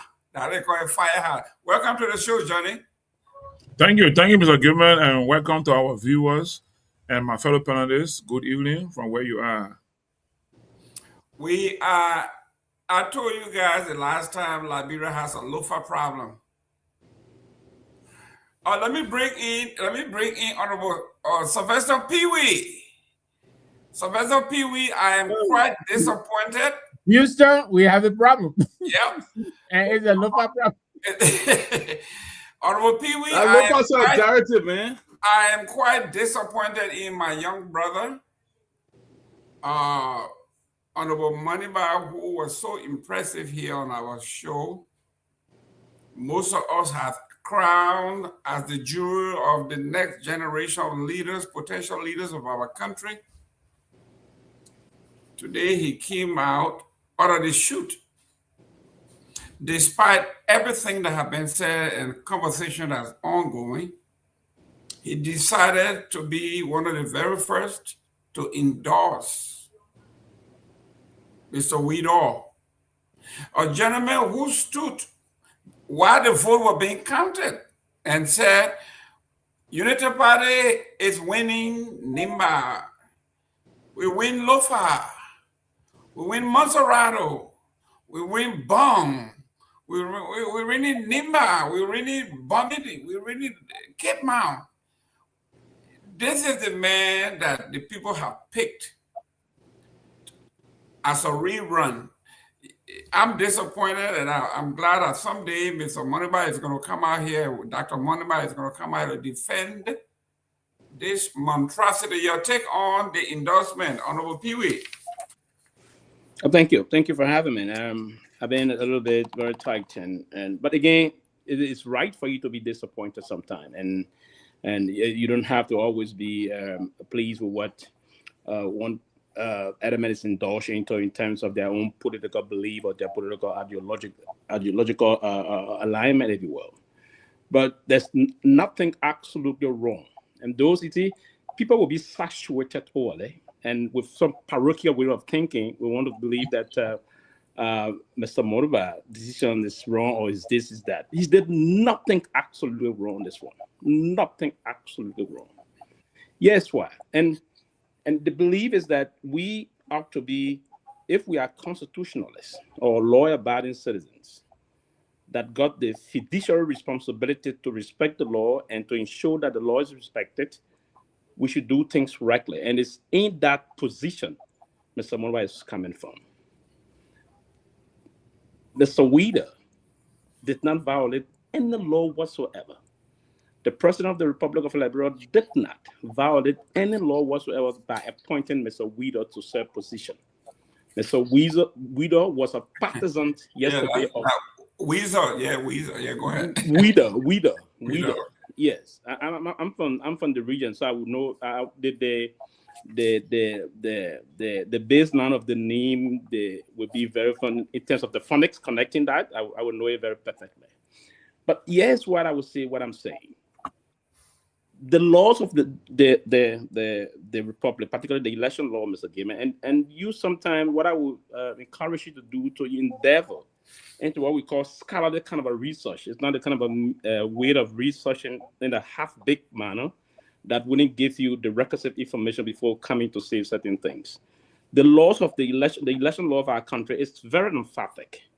It says that if you are appointed, the president got the right to appoint, probably with consent, and because that appointment required our Senate confirmation, meaning the president will appoint, and it is within the president legal. Article 54 of the Constitution of the Republic of Liberia gives the president that power to exercise said power. He did that. Mr. Weeder, and the election law says if you were a partisan or you are a partisan, what you have to do is to disengage your political alignment with any institutions prior to you taking office.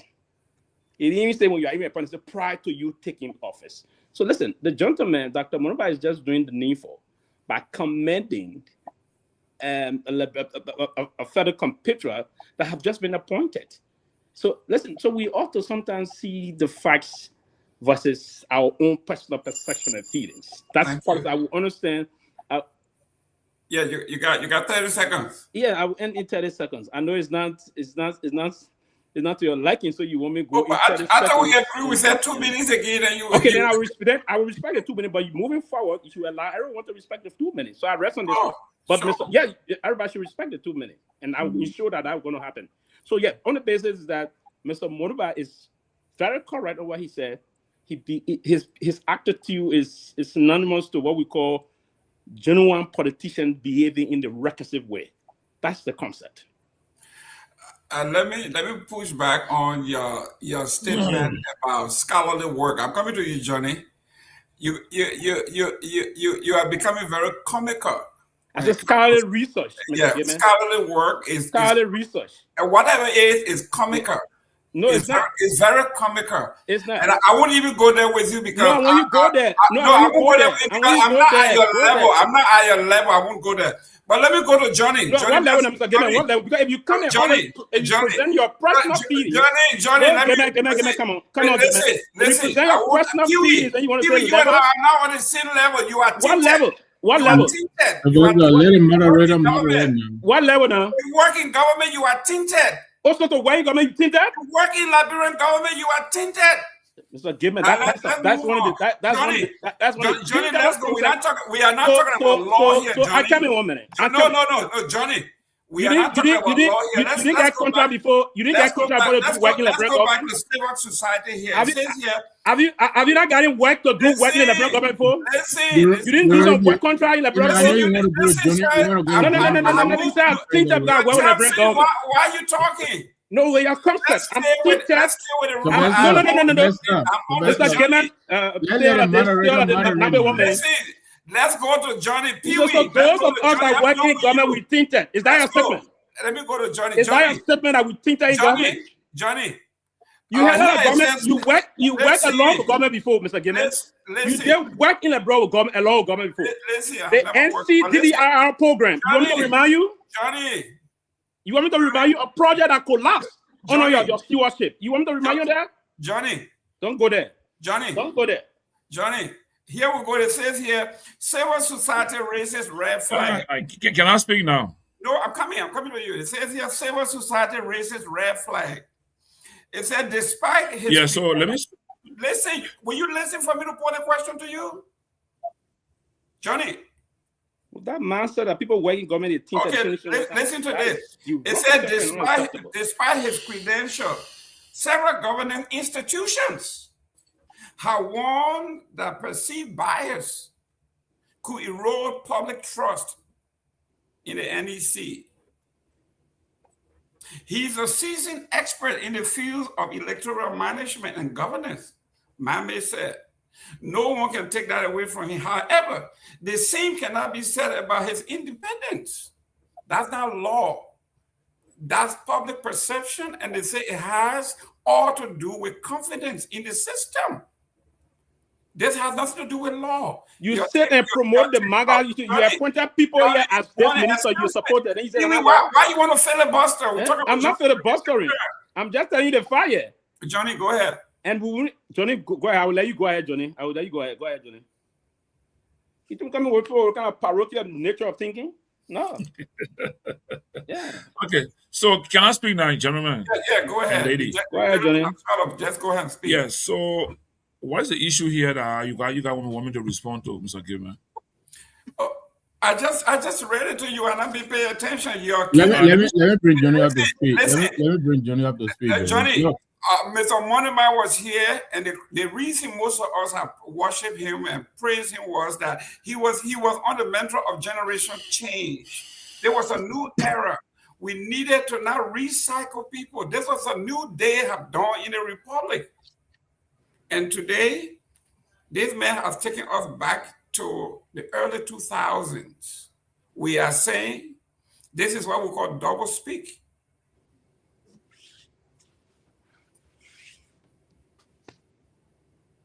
Yes, sir. I think Johnny is muted.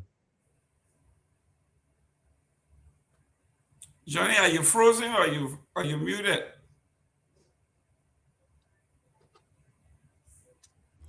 Yeah, so I mean, I'm sorry, man. I'm facing internet challenge. The screen, the channel keep like the squeezing and going on and off. But I'm trying to understand what the argument is about. I think you guys talking about Moniba's public speech or his statement made in congratulations to Mr. Jonathan Widow being nominated by the president to the position of chairperson for NEC. Is that a discussion we're having? Nagbe, can you bring it up to speed, please? Yeah, I'm just shocked that of all these years we and Johnny have been here, this one time when Lano is coming under fire, that's beginning to get problem. But listen, Johnny, I'm trying to really, make sure here's the thing, right? Dr. Monima is one of the if not the youngest candidate in this during elections. And we're all talking about giving the young people a chance. Those of us, the old folks. Not only that, Dr. Monima also presents himself as an integrity political candidate, activist. And disappointment of Mr. Wheeler. I hear Sylvester argument. Yeah, you can work in government. The law says that. But the ferocity with which this man defends the United Party, he is going to be operating from automatic muscle memory. He will revert to supporting the UP no matter what he does. That alone disqualifies him as a commissioner of the Elections Commission. So the point is, Johnny, your presidential, your political leader, I think is the first major party leader who has endorsed, that's the word, endorsed, not only congratulated, but he has endorsed the appointment of Mr. Widow. And we want you to help us understand the thinking that went into that endorsement, if you can. Okay, so let me try to make some contribution here. Let me ask a question. Why should he be nominated by the president? Oh, I just said some of that. One, he has had a share of the election commission. He's not the only qualified electioneer in Liberia. This man has worked for the commission for over 20 years. He needs to step aside and give it to somebody else. That's one. Okay. Two, he is a staunch member of the Unity Party. He headed the war room in 2023 during the elections. Let me during not your room, but the UP war room. Those are the reports we are getting. So we're saying all of these will make him unfit to supervise an impartial electoral process. You know, those and many more. So go ahead. You can react to them. I think Johnny is really struggling. Look, he's frozen. Yeah, I think can I join you guys through phone call? Yeah. Go in and come back. Go out and come back in. Yeah, man, the internet is so bad today. I don't know what's happening. Okay, Fanta, let's go to the deviation here we are talking about. Folks that will come on and say it's time for generation change. Mm-hmm. It's time for new faces. It's time to inject new blood into the system. And then when these folks come out, and according to here, it said, in contrast, political leader Dr. Clarence Modiba strongly defended Widow's nomination, emphasizing the need for capable leadership at a critical time. Mm. The NEC faces significant challenges, and strong, credible leadership is needed now more than ever. Mm-hmm. The party quoted Modiba as saying, noting that the election remains central to Liberia's democratic process. Now, he never had a disclaimer that he had a relationship with this man. Mm-hmm. He never disclaimed that this man was a family member of Lena. He never disclaimed that this man worked for his father. So there's nepotism all over the place. Your take? It's a level of responsibility that I think just people have to maintain a sense of integrity and just honesty. Just I know it's hard, but do your best to be an integrous person. That's how we become productive citizens.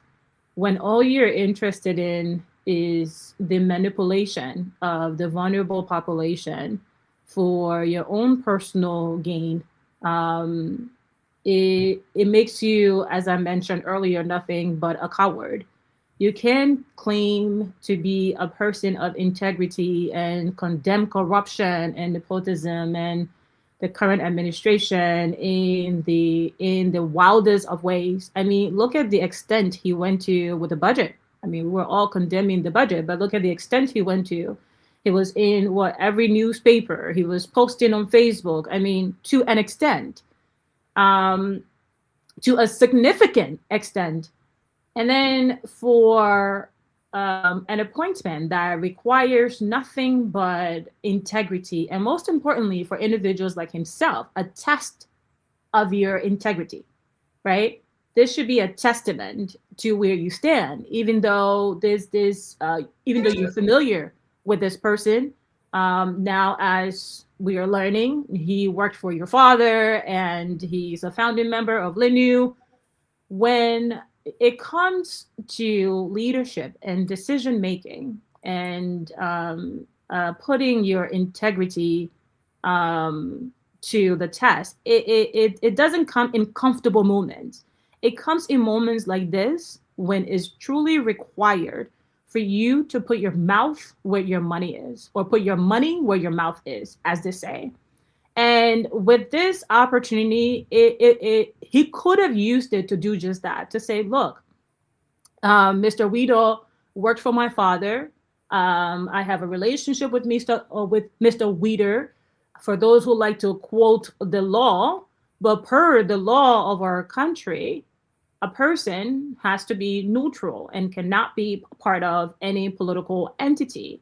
And therefore, for that reason, and in alignment with my brand of integrity and generational change, I think someone more neutral will be befitting for this appointment or for this role. He didn't do that.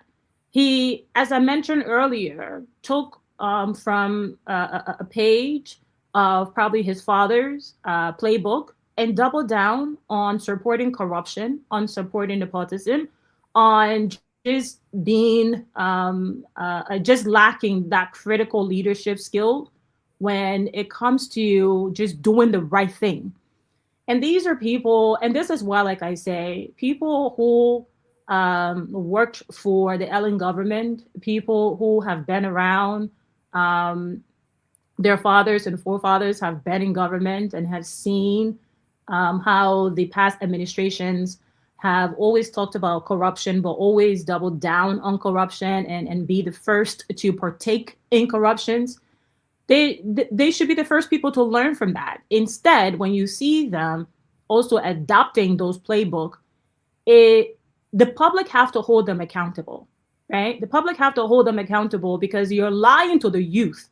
You're giving them all of these, as they can say, you're rubbing red oil on their mouth, encouraging them to follow you. But all you're doing is just exploiting them as your fathers did, as your bosses did, as the previous leaders did. So what does that make you? It makes you a coward. It makes you a complete coward. Anyone who wants to defend him, you too are a coward. Simply put. Thank you. Let me go to Joe Sally. We're talking about generational change. We're talking about new blood. Some of us, we are saying it's time for the young folks to come and take charge. Excuse me 1 second for the guys in the back. You know, Johnny's struggling a little bit. He's in the back. For how long he will stay with us, we don't know. I think they should let him on. Yeah, please bring Johnny on. You say he's struggling? I said the way he was struggling with it, that I don't know how long it will stay on, so they should please bring Johnny, please bring Johnny on, man. Okay, young man, I mean, this thing is very tough for the young generations who some of us are fighting for to bring you guys on, because this is, I mean, you got to have a say in what happens to this country, to the future. It looks like we are fighting ourselves, because those of you for whom we are fighting, you say you don't want it. Go ahead.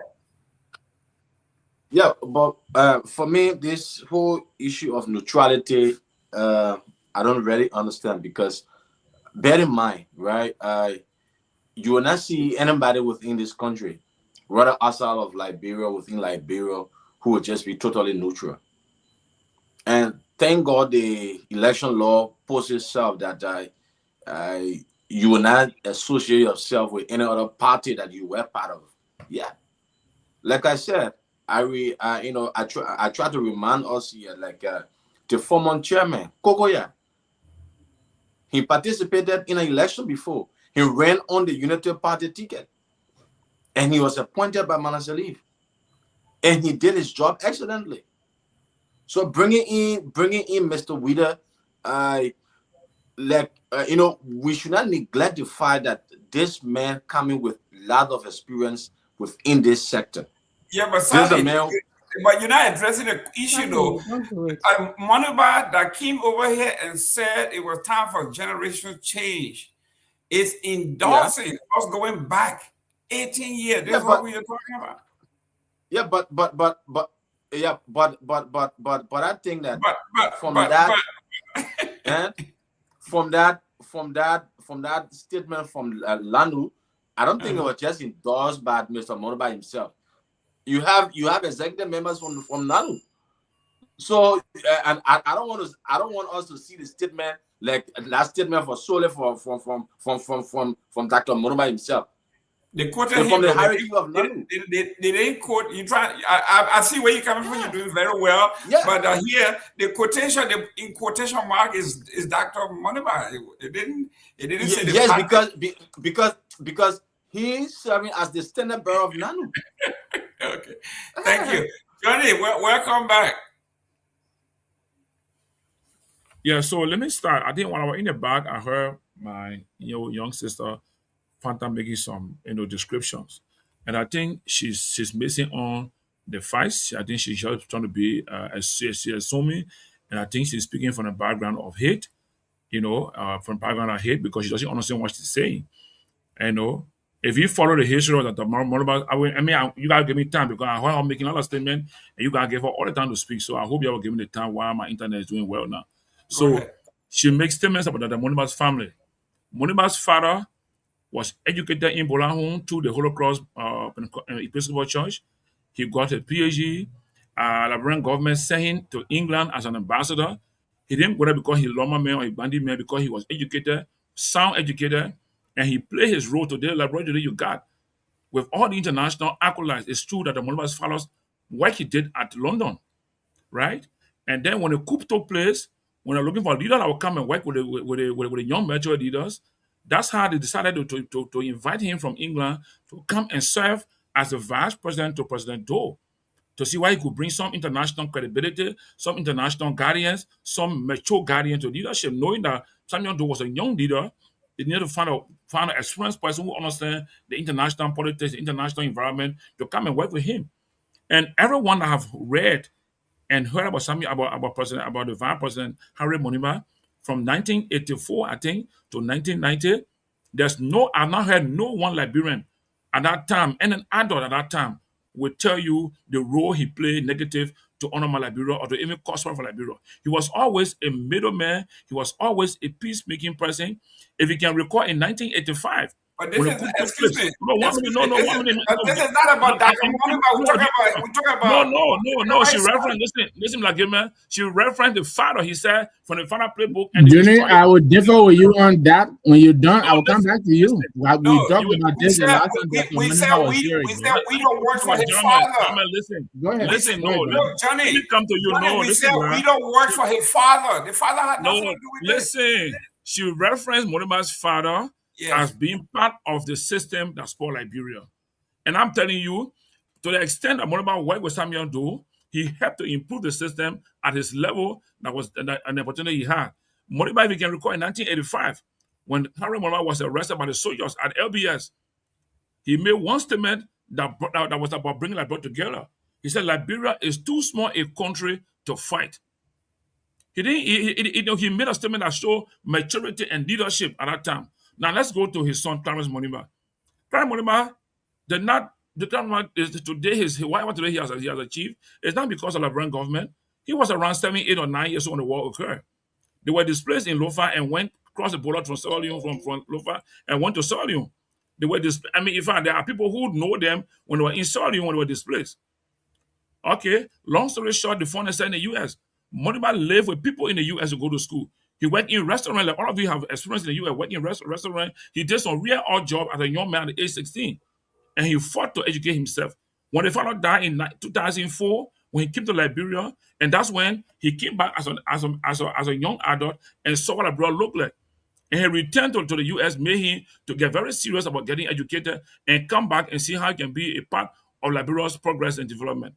In 2014, that when Manasadi invited him to Liberia, he was at the World Bank as a consultant on fragile states, World Bank and African Development Bank, right? It was Madam Sadi who invited him to come and support her government, based on his skills, his knowledge, and his integrity. That's why he played. And you can also go to the time he served from 2014 to 2017 when the Madam Sadi government left power. Go and check his background. All those he worked along with at the Ministry of State, everywhere he worked, check the profile. And I like, Fanta has a habit of where she talk about data. Fanta, go through the research. The records are there. The data are there. Let's go to the endorsement. And I would like to respond to him when he's done, please. Let's go to the endorsement. Mr. Gayman, I'm going to jump But because Gayman, the man is going to say, man, all what he played. Man, trying to We start gotta a go to business. the endorsement. You No, say you have no time. You just said that, Gayman. Those Fanta made statements before coming to Moneyman's endorsement, right? So I got to first try to address those issues you talk about. Don't come to the endorsement aspect. Okay, when you finish, I will address the issues too that you brought up. No problem. Finish. No, if I will appreciate you guys can get a last year and go on for the day, and you guys sit there and listen to us, and that would be better for two of us. I will appreciate that clearly. You understand? So now, Moneyman now, as the political leader for Liberia National Union, having heard about the nomination of Mr. Jonathan Widow as a party officials and as a committee member, we had a meeting, right? Because clearly, Widow. I mean, last time when Victor brought up, I didn't know when I'm being research. Yeah, Widow is one of those who served as the founding fathers of Lino. You know, I didn't know that, right? I know that now, and I got to know that after Victor brought it up. I did a check. Widow served as the founding father of Lino. To the extent that he served as founding father, in the 2023 election, he did not support Lino. He was in the UP camp, which is evident by the video you guys show, right? So, with all of that, we would have even said, because he's a founding member of Lino, and he did not support in 2023, we reject or we oppose to the nomination. We came off in that very mature and said, look, we appreciate the president's nomination of this man, but however, we expect that this place will require credible leadership to improve things that look at the content of the release, right? It's not doing kumbaya thing we're doing there or just praising in Mr. Widow. We appreciate the government president for appointing him or for nominating him, but we also caution him to ensure that he should make sure that he elevate ethics, elevate integrity at the Election Commission. Despite him being working for the Election Commission for all the years. I mean, for 16 or more years or 20 years, he worked with Election Commission from the ground, from the entry level up to now. He served as a commissioner and later was removed and replaced during the Gong regime, right? Now, besides Widow's nomination, there are things that this government has done. Moneyman has come on radio. He has appreciated. He has also recognized as good way going forward. We at Lano, we don't just believe in just criticizing. We identify the successes you make. We appreciate it. We identify the challenges, and we recommend a solution. We recommend ideas. In the not too distant future, we are come up with another plan to suggest to the government. Government is for us. We're not saying because we're not in presidency, then we will destroy everything that happens from every government that comes to power. That's not in our DNA as a political people. We will recognize the good thing the government is doing, and we'll also identify their faults, and we'll tell them this is how you can address these issues. And you guys can admit that this is how Moneyman has always spoken on every issue in Liberia. Moneyman is not a person that's coming to create fire, to come pour fire in the country and burn the country. We want to build this country in a sense of national unity, national dignity, and ethical leadership. Okay, so Pewee have criticized the government. Is he trying to burn the country? I would like to respond to what Johnny said, please. Can I come in now, please? Mr. Gayman. Pewee, I'm coming to you 1 minute. Yeah, 30 seconds of rebut. Yeah, so Johnny, for you to make the statement that, oh, I'm coming from a place of hate, first of all, means that you're misinformed, because I don't know this man from Sky Blue. We were commenting on. You don't have to know him. I don't know him from Sky Blue. And from what I see, let me finish, Johnny. Please let me finish, because I allow you. I actually have like some respect for you. So we don't cross the line. So we don't cross the line. Please let me finish as I listen to you and allow you to speak. So let me finish. Put yourself on mute and give me the same respect. Thank you. We were asked to comment on his support for the new NEC chairman. With all of the evidence, the video evidence that have been presented, that he is compromised and he is a staunch UP supporter. We're talking about this position that's supposed to hold someone who is neutral. To Joseph's point earlier, not to say, oh, nobody in Liberia has ever been associated with any political party. The point is that just last election, we're talking, this person was in the war room, actively advocating, or what could seem in civilized systems, that he was manipulating the votes in favor of the Unity Party by being so overly confident in calling certain counties that it will go to like the UP, right? Giving the public the idea that he had information that of course, the public did not. someone who is this tainted, to have someone like Maniba, who has projected himself as a person of integrity, to support such a person is problematic. Whether you grew up with him, whether you eat familiar with him, whether you eat driver with him, that's up to you. That's up to you. I have zero hate. I don't know this man personally, so I have no reason to hate him.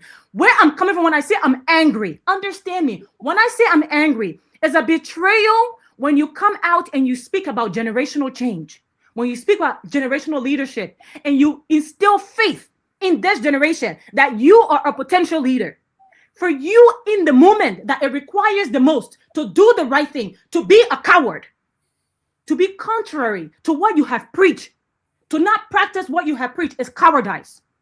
So for you to claim that I hit this man and this and that, let me remind you of something. His father did not just serve in a corrupt system, the Dopoh government, for just one day. His father served from 1986 to 1990. Let me finish, Johnny. I'm not finished, Johnny. I'm not finished, Johnny. Gayman, it still has to go on. You can't get 30 seconds into 5 minutes. No, I'm not finished. You were talking. Johnny, you were talking. You had the opportunity to talk. Johnny, I you tried to malign me. You had the opportunity to talk and try to malign me. So please keep yourself in the box. Let me finish respectfully. Respectfully, Johnny. Respectfully, Johnny. Respectfully, Johnny. Johnny, please. Put yourself back in the box, Johnny. Don't tell me that. Johnny, put yourself back in the box. You cannot be more. You cannot be more disrespectful. I just want to let you know that you just spoke. You just spoke. You just spoke, Johnny. You just spoke. Let me finish. Let me respond to what you said. Let me respond to what you said. Let me respond to what you said. You don't get to be a timekeeper. You don't get to be a timekeeper. You don't get to be a timekeeper. And then keep interrupting me. Then I'm gonna finish my statement. Period. You spoke of his father. So I will finish, Johnny. I will finish. You go to the corner. I will finish, Johnny. Johnny, I will finish. Johnny, I will finish. Johnny, you're wasting your time. You're wasting your time, Johnny. You're wasting your time. You can't overtalk me. You cannot overtalk me, Johnny. You're wasting your time. You're wasting your time. You're wasting your time. You're wasting your time. His father served in Dopoh government from 1986 to 1990 as a vice president.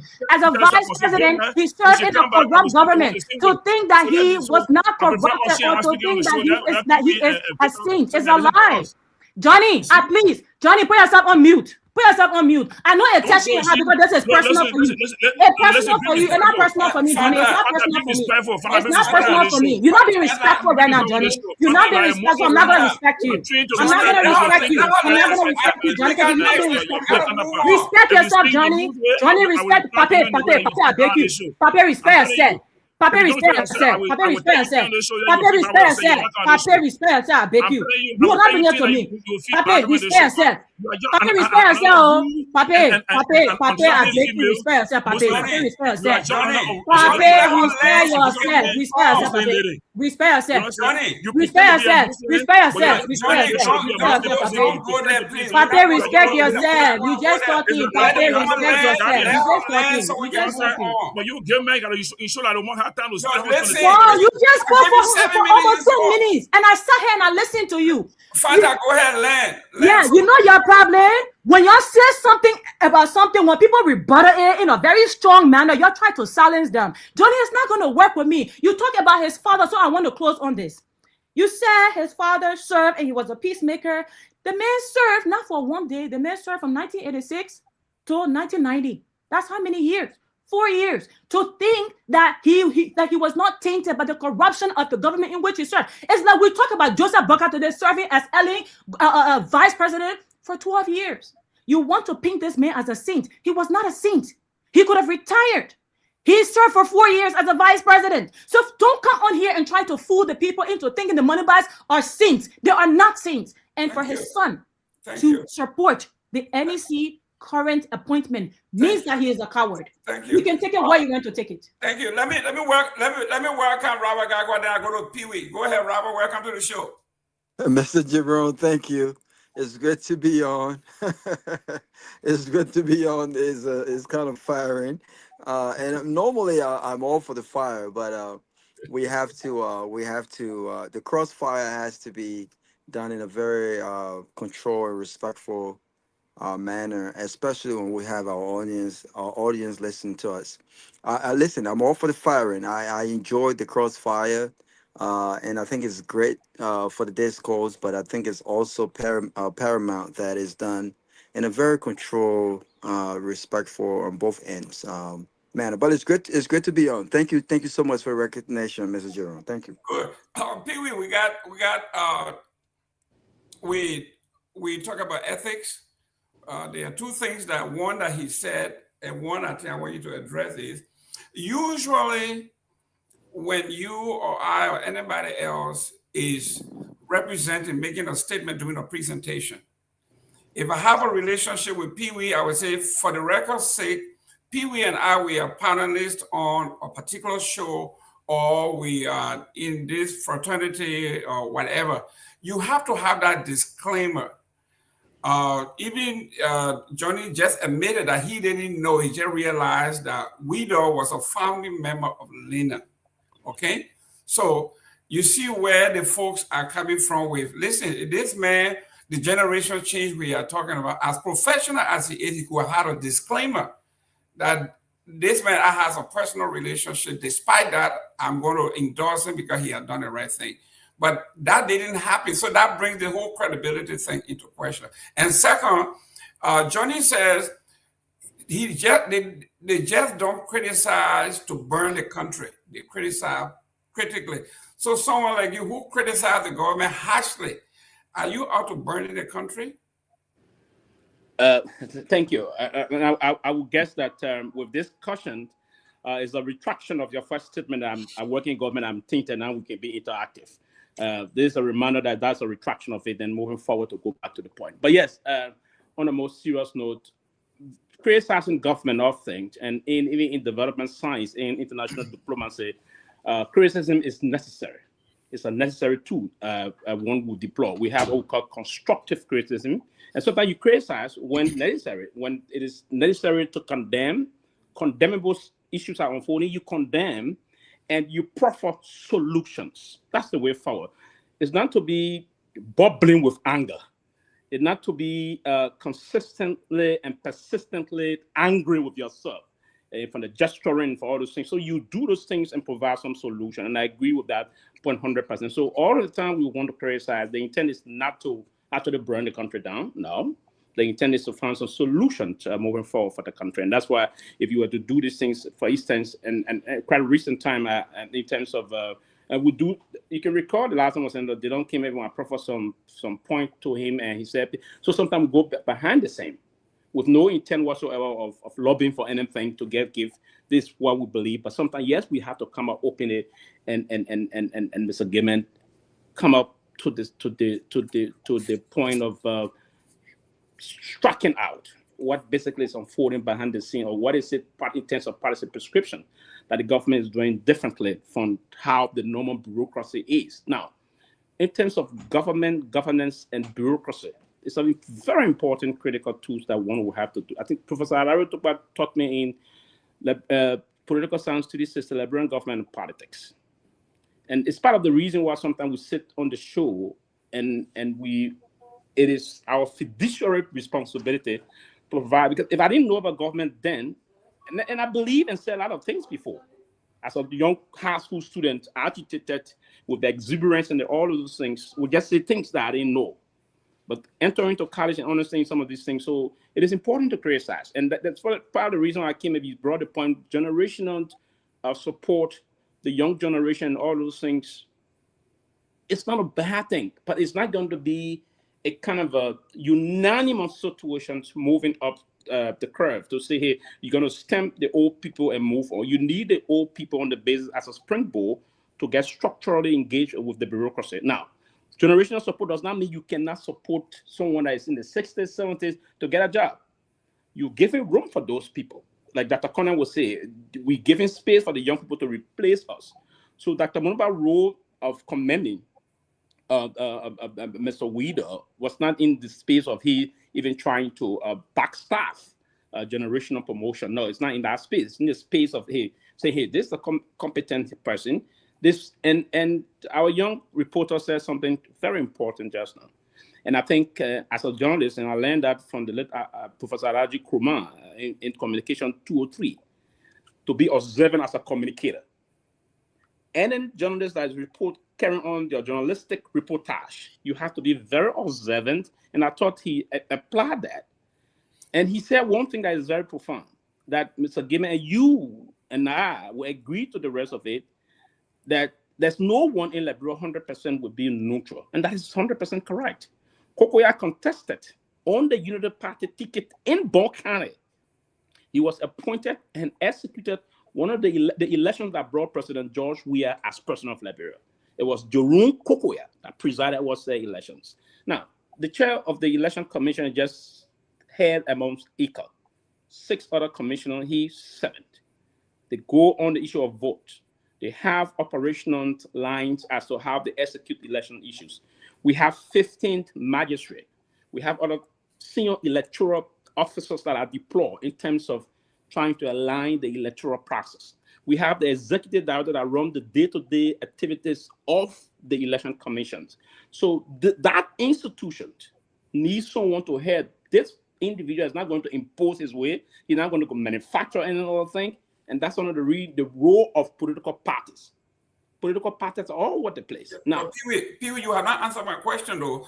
As an educator, as somebody who is going to lead, if you are making such an announcement, great announcement as it is, wouldn't it behoove you to give a disclaimer that I have a relationship with this person?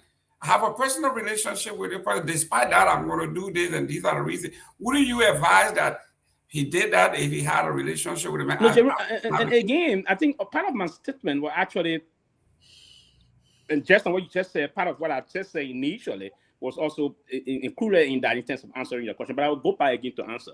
I don't think you need a cheering rock club behind you to to squander off. But yes, what I would say to that is it is proper on a serious note that you make certain clarification in terms of disclaimer if you have personal relationship with someone that's in the public space. It's important. But then how do we come to the realization that that unfolded before? Working with his father, the rapprochement that existed between his father and Mr. Weeder, did that rapprochement unfold between the both of them? Can we, by any chance, come to the conclusion that their acquaintance went more deeper in terms of a working relationship that needed to be declared before? So if that is true, the legal documents show that Weeder was a founding member of Lena, of which now he is the chair of the party. Yeah, a founding member of Lena does not mean at the time. So you have to go back. That's what I said, and I try to qualify it because I leave room for justification, right? It's just I'm trying to leave room for justification. That's why I qualify it to say, hey, what was his role at the time his father played this issue? Now, it is clear that in terms of his father established the party and the rest of that, Clarence's age, let's try to juxtapose that.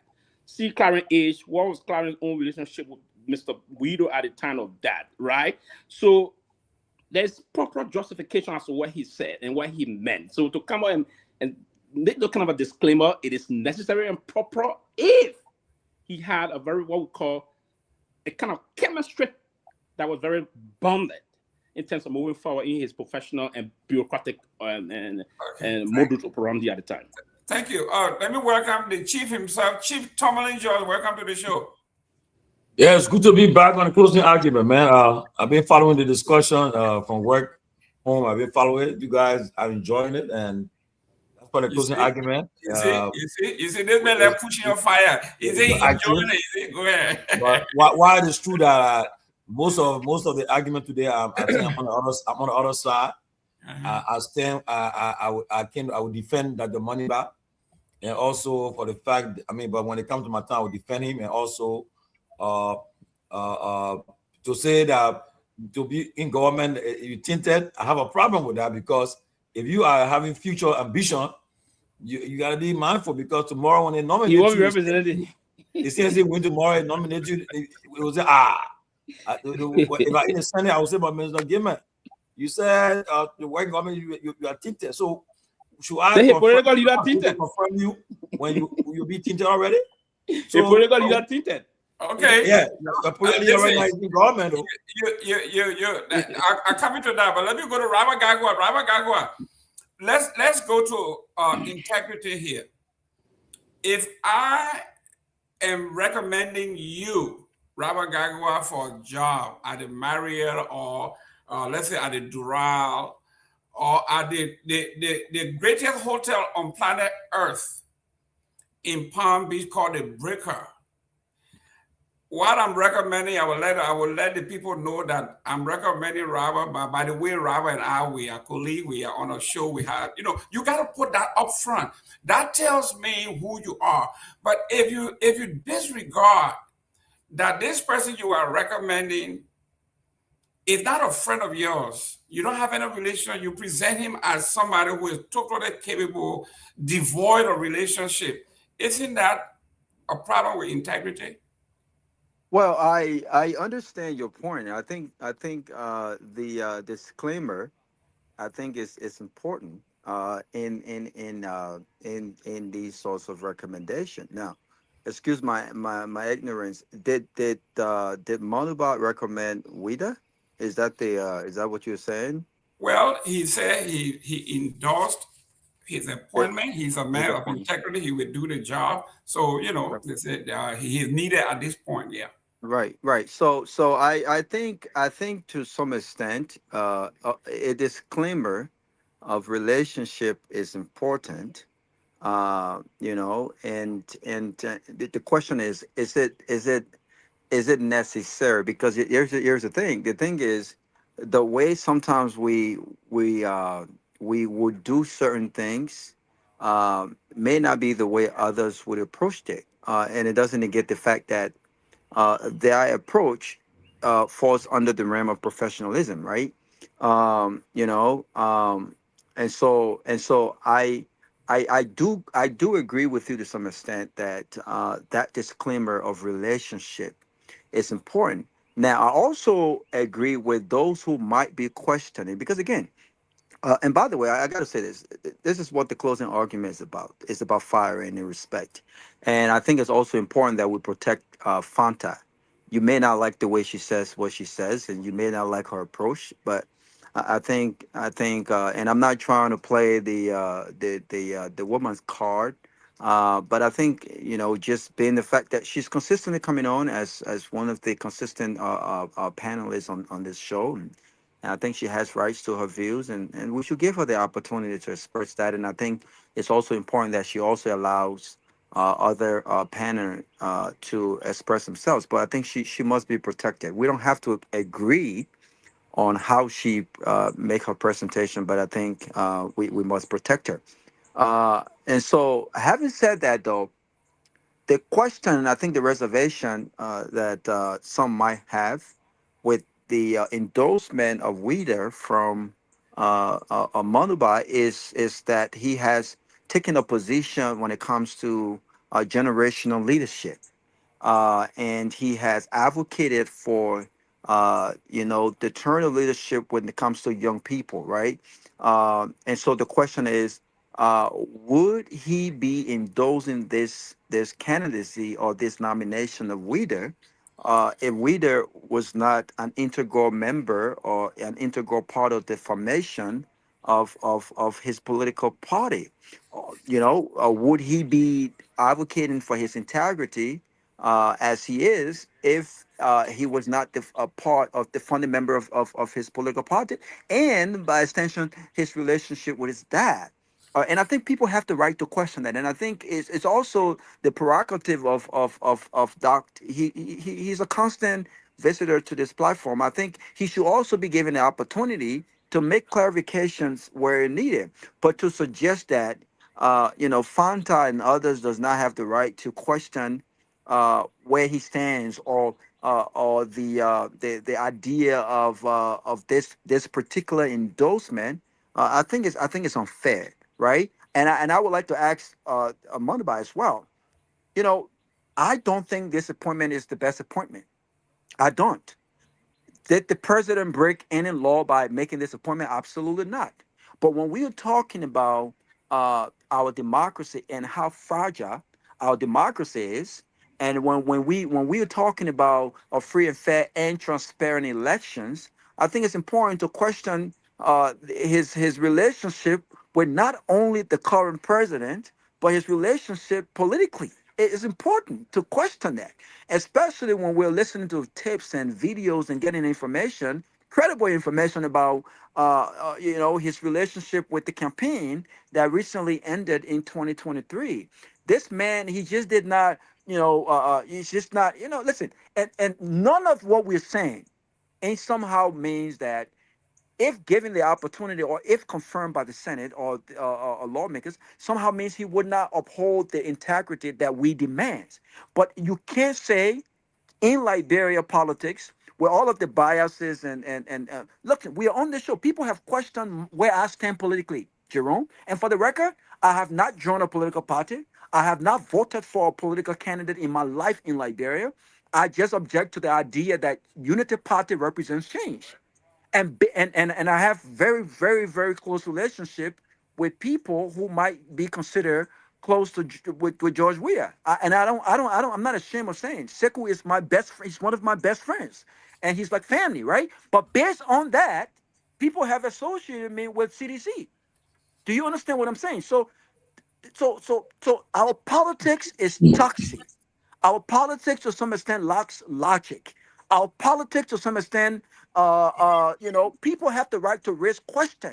It's up to us to not only make clarifications where clarifications are needed, but it's up to us to really show through our actions that we are fair, that we are honest, that we have integrity, right? When given the opportunity to action. And I think this election, if the Senate confirms him, this election will show that Mr. Weeder maybe will change the minds of those who are out there with some questions or some reservations and say, you know what?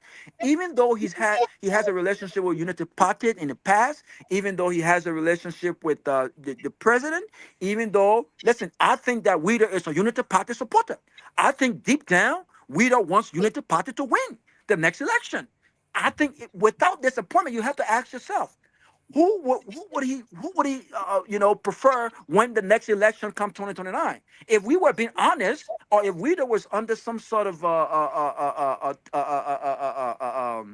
can't really think of the test, but who do you think he would prefer? He would not prefer Unity Party. He would not prefer CDC. He would not prefer no. He would prefer Unity Party. So I think people have the right to these questions, but to say that Fanta or whoever does not have the right to question this endorsement based on relationship, or to say that Jerome does not have the right to question the importance of a disclaimer given the relationship. I don't think it's fair. But I'll close on this note. I think it's also fair for us to give an opportunity to Dr. Clarence Mondabat to come on and say, listen, and get clever and expound on this is why I think he's the best. I think he has the right to do that, and I think that he should be given an opportunity to do so. Great. Dr. Mondabat, you have a representative here, Johnny. Johnny, you need to call him, let him come and sit in the hot seat. Victor. Roma, I will encourage you to come because we already formed an opinion against it, so he can't come. No, not we. No, I have formed, not we. We did. Yeah, majority of I have to be honest with you. So I don't speak for the platform, but I said I have formed. I don't have to lie to you. I have formed an opinion against it. Victor. I have to. Let's talk about best practice, right? In politics, in business, everywhere we go. When we say, I want to recommend Victor. By the way, Victor and I, we are very good friends. We are also colleagues. I have to get that out of the way. That's what we call best practice. Absolutely. And if you are going to lead a country that is dying for lack of integrity with a PhD and a political leader, and you forgot that tidbit, to me, it says about glossing over important issues to fit your case. Your take on my view. Absolutely. Best practice demands full disclosure. You have to make that disclaimer. He did not. But more to the point, let me tell you, those who are arguing that this man's political affiliation, Weeder that is, has nothing to do with his job, you know who disagrees with them? President Boakai. President Boakai disagrees. Otherwise, he would have appointed Joseph Jokai. But he is fully aware that anybody who comes to this job must come with unbridled with no attachment. Mr. Nagbe, can I ask you quickly, please? No, don't. Let me finish. Okay. So they should understand that this man is coming to this job with integrity, and Dr. President Boubacar knows that. That is why he skipped Dr. Josiah Jokai. He knows that. And so when we are making the argument that this man is going to be operating from muscle memory, his first choice is always going to be UP. Why? Because of his utterances in the press. So the president should have also known that and excluded this appointment. This is very controversial. It's not just, the CMC and other politics, even the student grouping. There are a lot of people, Centel, a lot of integrity institutions have raised concern about this appointment. And so to my brother Johnny, I know he will come here. I think Dr. Moneyba Clarence here is adopting a double standard. He can't come here and claim to be a progressive leader. You understand me? Forward looking and be endorsing somebody who has served at the commission for over 20 years. And you want him to still come back. Is it because he's from Lino or because he's from Lofa? Is that a Lofa thing we're doing here? That's a fair point, Mr. Numbers. So I didn't expect him to come and endorse his appointment. He should have. Look, I would have held him in a higher degree if he had said, you know what? I think this man is qualified as well and so, but because of XYZ, I don't think he is the best fit at this time for this job. I think it would have done him a lot of good. Then to come and crooning and endorsing, not just congratulating. He is giving the man his support. And that is very concerning as a member of the opposition. And I know he's listening because he watches the show. And I'm talking to him directly. I'm very disappointed in this position from my brothers and sisters in line. I really hold them in higher integrity than this. I think they've stooped too low.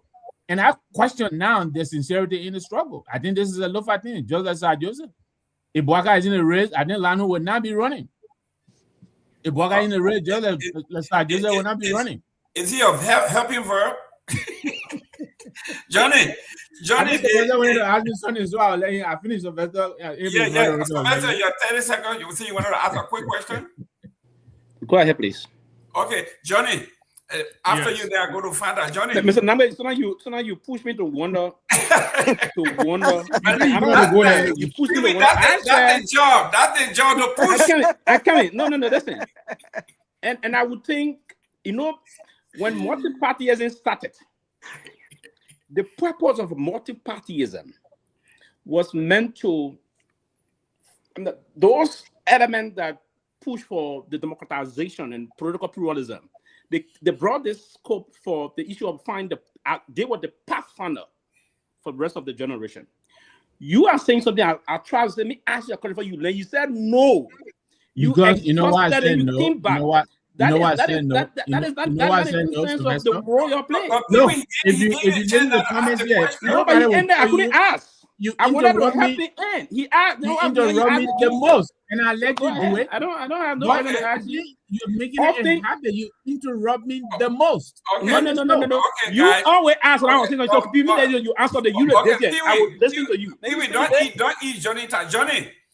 If you don't want to be tolerant, then I'm very tolerant. Listen, guys. Listen. I am an equal opportunity offender. So that's right. Okay. No, but I'm no offender. I just I try to fill the gap. Listen, Johnny is in Liberia now. Johnny doesn't have. You're expressing some disappointment in Modernization. And listen, I can one minute. You're expressing some disappointment in Modernization, and we ought to be fair. Your political leader have played a lot of role in the Liberian political different ways. A lot of people express a lot of disappointment also. You've never, you see, it's on the politics is that Liberia, if I'm on this side, someone won't be quiet. We don't want to spark too much debate, but it's okay. Look at Modernization character in Liberian politics versus the way other people have. Let's go ahead, man. No. Let me quickly say that. I'm sorry, Jerome. I'm sorry. Let me just say this. First of all, I disagree with the moderator that to serve in government means you are tainted. I disagree with Jerome on that. For full disclosure, I have worked for the government of Liberia when Emma Sawyer was president of Liberia. I have worked for government. So you disagree with Jerome on that? I agree with him. I disagree with him on that. Okay. It depends on which government you work for. I don't think working for government per se makes you tainted. I think it depends on how you work in a government. But let me talk to you about Dr. Moneyba. Do you not even know that I was a technician? I didn't manage money in government. I was technician. Just like that. Listen, I just started bringing to you that you want to know. The only reason why you're giving that excuse because you want to protect your political leader. Johnny, let me go. That's the only reason you're getting that excuse. Let me go to Johnny. Johnny, the question here is, and then I'll go to Tomalin, and then listen, Johnny, you are a very experienced manager, and you know you are a politician. You are a chief. If in America they say if it walks like a duck, and it quack like a duck, and whack its tail like a duck, it's a duck. If you are Moniba and you're from Lofa, Liberia, America. Listen, Liberia got dogs too. No, we don't have. Liberia got dogs. We got dog farm. Let me tell you, if you are from Lofa, and the man you are endorsing is from Lofa, if you are from a political party, and the man you are endorsing is from the same political party, if your father was a politician, and the man you are endorsing work for your father as a politician, wouldn't you something click in your head and say, you know what, people want to judge me based on all of these things? I should at least have a disclaimer. You, as a member of the political party and a defender of the party, you admitted that you didn't even know that this man was a founding member of Lino. Okay, so there are people that have helped form organizations and then they abandon it and go. Other people taking it wrong with it. So all of you just stated here, this man in 2023 election was not a partisan or a supporter of Lino.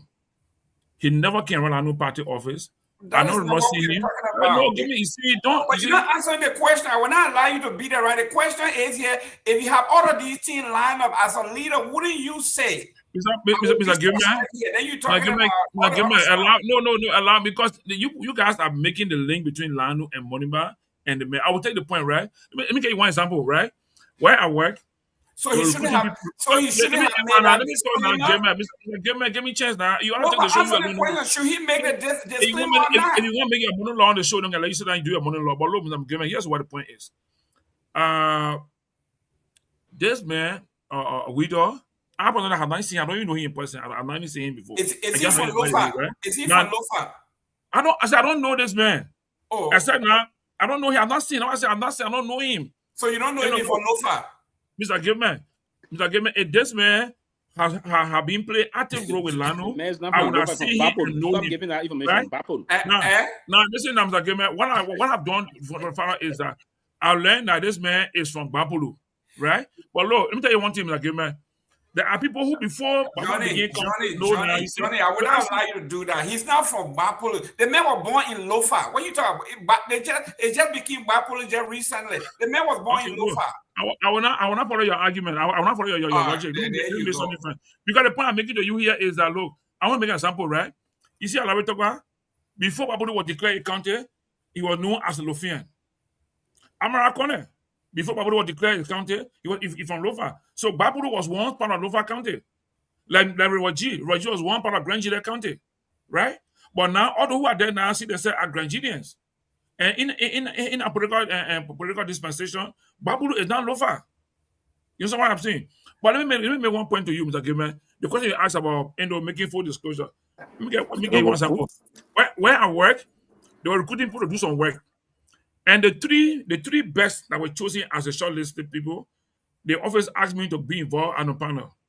When I saw the list of them, all of them are people who I know from childhood. We played together. I know all of them as my best friends. I told the entity, I know these people, I cannot stay on the panel to do the recruitment. Whoever you choose, I work with the person as my colleague on the team. I did that at the Carter Center. And I believe those are the things, maybe that thing got me stay being respected and guarded and regarded as who I am right now. Now, I agree with you that based on information that we gather, that Mr. Wito was once a founding member of Lino. If there's a committee, did not put that in the press release, I think it was an error on our part. Thank you. I think it was an error. So we would like just say, look, we got record that this man served as a founding member of the party. However, he has been an active member of different parties. There are a lot of people in the country now that have been founding member of other parties today. They got their own parties running. Now, let's come back to endorsement.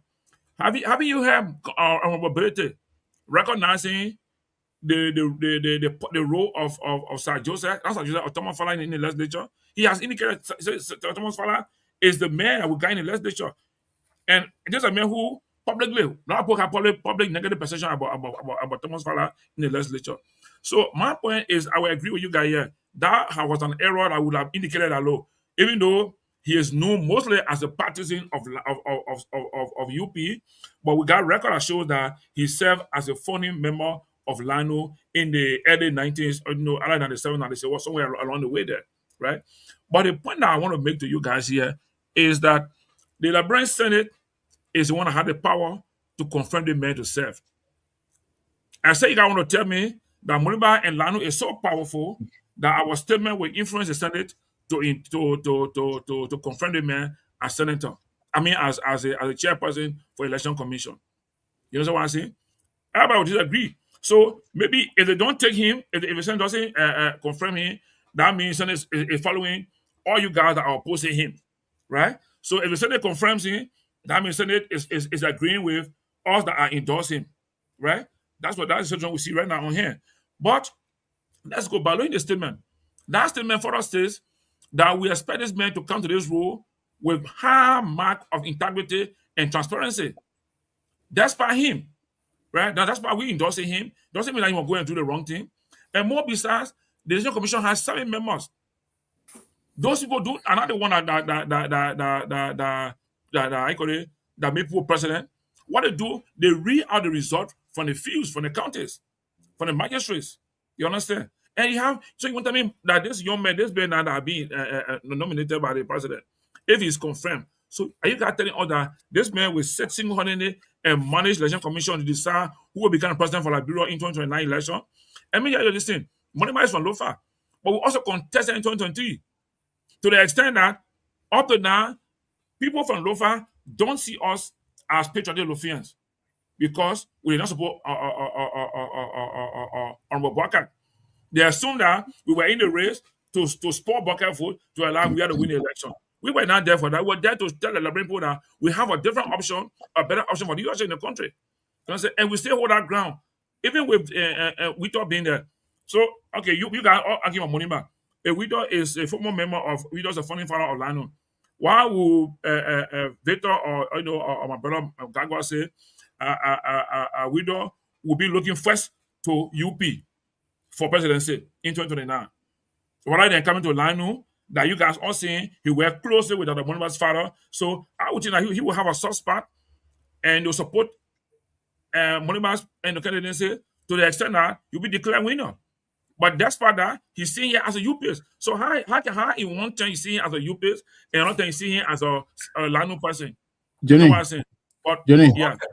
when we don't work for Harry Faba Monimba, was he from Bapulu or from Lofa? Come on now. I don't want you to answer that question. Johnny, that's a trap. Don't go into it. Fanta, let's go to this. This one I would need everybody's input, especially Johnny and Sylvester. Well, Tomalin hasn't gone yet. Yeah, no, I'm coming to him. He went already. He endorsed the same thing. So, but okay, let me start with this because you and I were advocate of this. It says that the House pushes consequential constitutional changes. Liberia may be heading towards another defining constitutional movement as the House of Representatives begin deliberation on a potential national referendum that could fundamentally reshape the country's identity, citizenship framework, and property regime. A long-standing and controversial provision in the 1986 Constitution, Article 27B, which restrained Liberian citizenship to persons of Negro descent, is at the heart of the debate.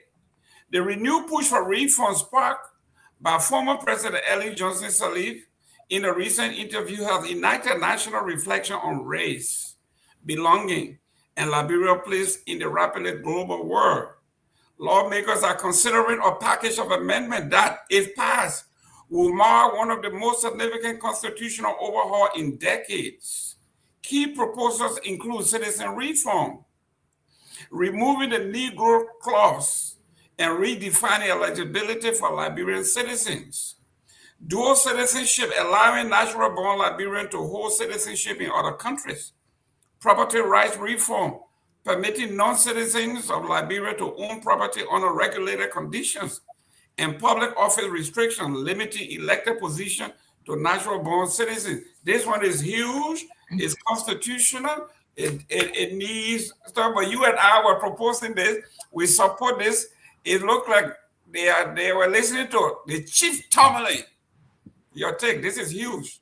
Well, you know, the former president, when he took office, in one of his early speech, he said that this law was discriminatory and racist. I agree with him, and I'm happy that this debate is gaining some momentum.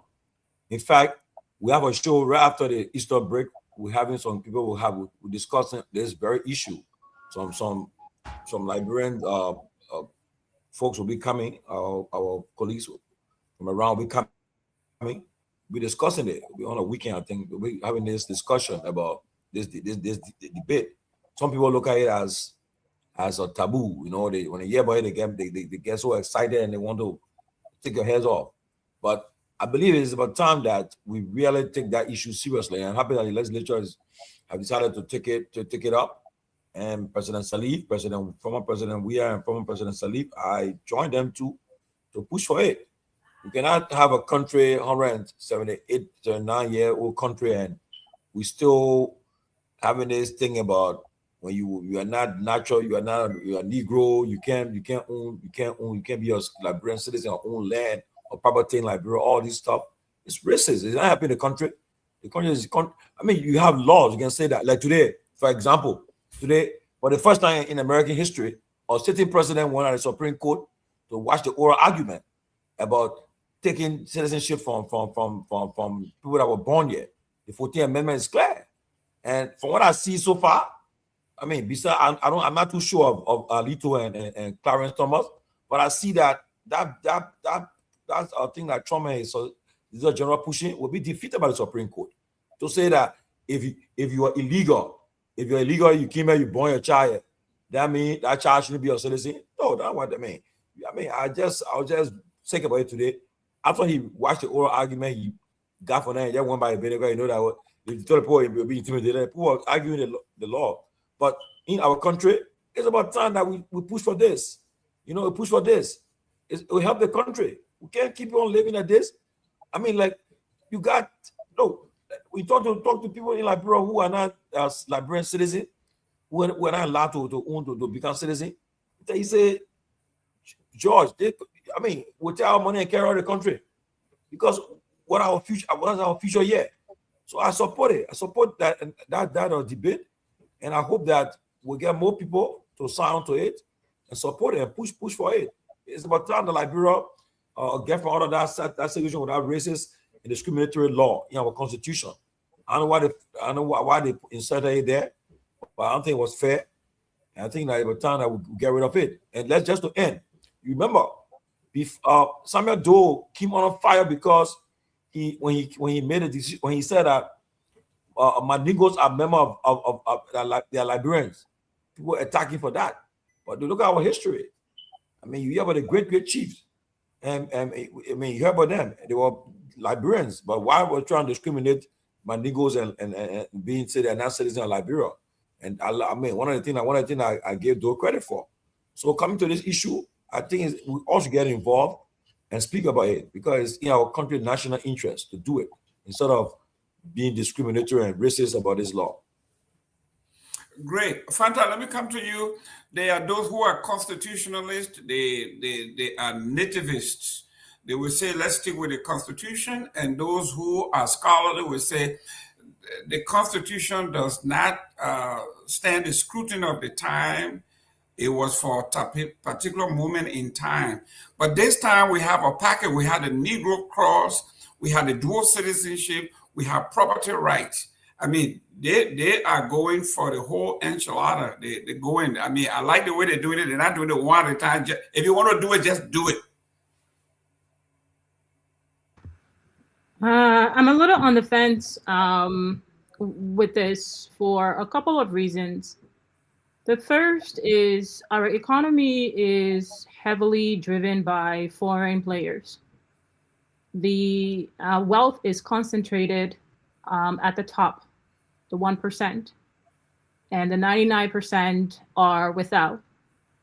You have our executive, our legislative, and other parts of the government actively working to support that 1%. Those who are wealthy, those who are at the top, bureaucrats, foreigners, XYZ. So I think it's really important to protect the native or locals when it comes to land ownership.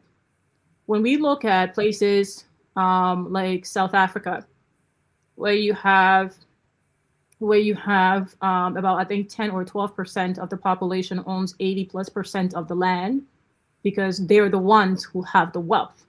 And you look at areas like Soweto that are just one of the largest slums in the world, packed with the native people because they cannot afford. And it's the same in many other parts of Africa. I think we have to be very careful with this.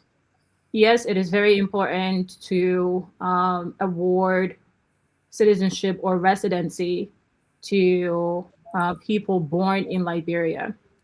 I think when it comes to land ownership, we have to walk a very fine line, because what's going to stop in Abidjan with who controls the food sector in the country, who's been in the industry for umpteen years, who are probably multi-millionaires.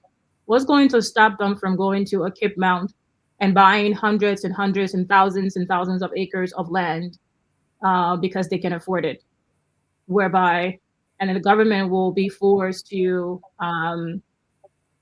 remove those people from their land because now it's been sold.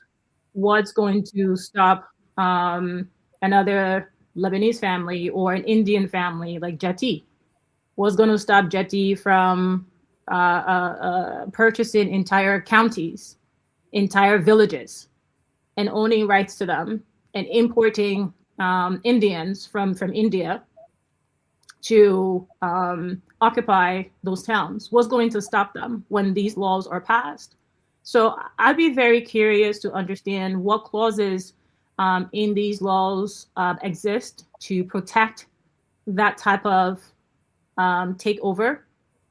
I'll be very curious to to see and examine that, because we are not a country with established systems to protect the marginalized and the impoverished. It's not like developed nations that have those mechanisms in place. Our system, our economic system, is set up to protect the elites, to protect the 1%. Rarely, very rarely, even when they pretend to care for the 99%, they often fail not only to represent it adequately in laws and policies, but also in actual executions. They're often left by the wayside and often have to look up to the 1% for their day-to-day. We have to move away from that. Okay, let me bring. I wanted to go to Johnny, but let me bring Pewee here. Pewee. Wait. I'm not finished yet. Let me just close on this. Okay. We have to move away from that, and we have to, I think, structure our economy in a way that creates subsidies to allow for parity for those who are marginalized, and protect their ancestors' homelands. We have to put those clauses in those laws. And if these laws do not accompany economic enablement for parity, I absolutely cannot support it, because I think it's only going to impoverish the people even more. Great. Let me go to Pewee. The reason why we have a constitutional democracy is for you, me, Fanta. Now that they are debating this, it's time for us to get involved. In the United States, there's something called charrette. When they are making the law, they allow the citizens to come in, they bring people in, we all put in what we think we know, then they take it together and then they add it. So those of us who have some, I support this law. But what I like about what they are saying here, it says here, the operative word here is on regulation. That means, like you were saying, they have to sit and put some regulation in place to protect you, me, and all of these concerns. But I think they are good. I think they headed the right way, dealing with property rights. They got to relook at that and do some regulation. They're looking at citizenship, and then they're looking at dual citizenship. And first and foremost, we do have, and again, and that's why I would encourage all of us to take some time to go back into our different sector areas in the country and merge ourselves with those laws that created these sectors, if you will. And I agree with you, yes. We already said this before. If Liberian would come out, move into other countries and seek citizenship, you have to open. We believe that it will be racist on our part to not allow those things to happen. Allowing those people to have citizenship wouldn't impact nothing whatsoever. There are rules, even in our land law. If you went to the land law, we have traditional lands and all of, there will have to be regulation put in place. Those will have to be in place. The system about people being backward or impoverished in the country is that the country, we need a government moving forward that will have to put into place those workable economic prescriptions that can change the macroeconomic and stabilize it and try to what we call create wealth in certain major sectors. And some of these sectors will be one of the major wealth creating sector we have in the country is the agricultural sector. It's the government to move swiftly and try to put into place enterprise development. And that's one of the reasons why we had to pivot from this traditional kind of diplomacy that we hear in terms of the non-interference tendency of our diplomatic code of operation to move into what we call economic diplomacy. And that economic diplomacy will move to spring up a large portion of issue moving through a country. So you create the way citizens will have opportunity to, so you build what we call a middle class. Now, allowing these folks, even currently, the reason why we say people of Negro descent can be citizens of Liberia, and there's just a fear of saying this person will go and own this land. No. Listen, there's nothing in the law that's going to say Pewee got $1 million or John Paul from this country, from America, whatsoever, got $5 billion. He'll come and just say, Pewee, your land and you have to sell it. No. It's not going to be the case, Mr. Gayman. Your land, you have to think of it, your house. You don't have to, no one's going to tell you, say, because a white man or Indian man or the other man is a citizen of Liberia, you have to give your land to them. And it's one of the ways we started educating our people, started this move so that we go across the country. I will sit across in Nima County, in Grand Bassa, in Bond, across the country. We had conversation. It's a national conversation about that.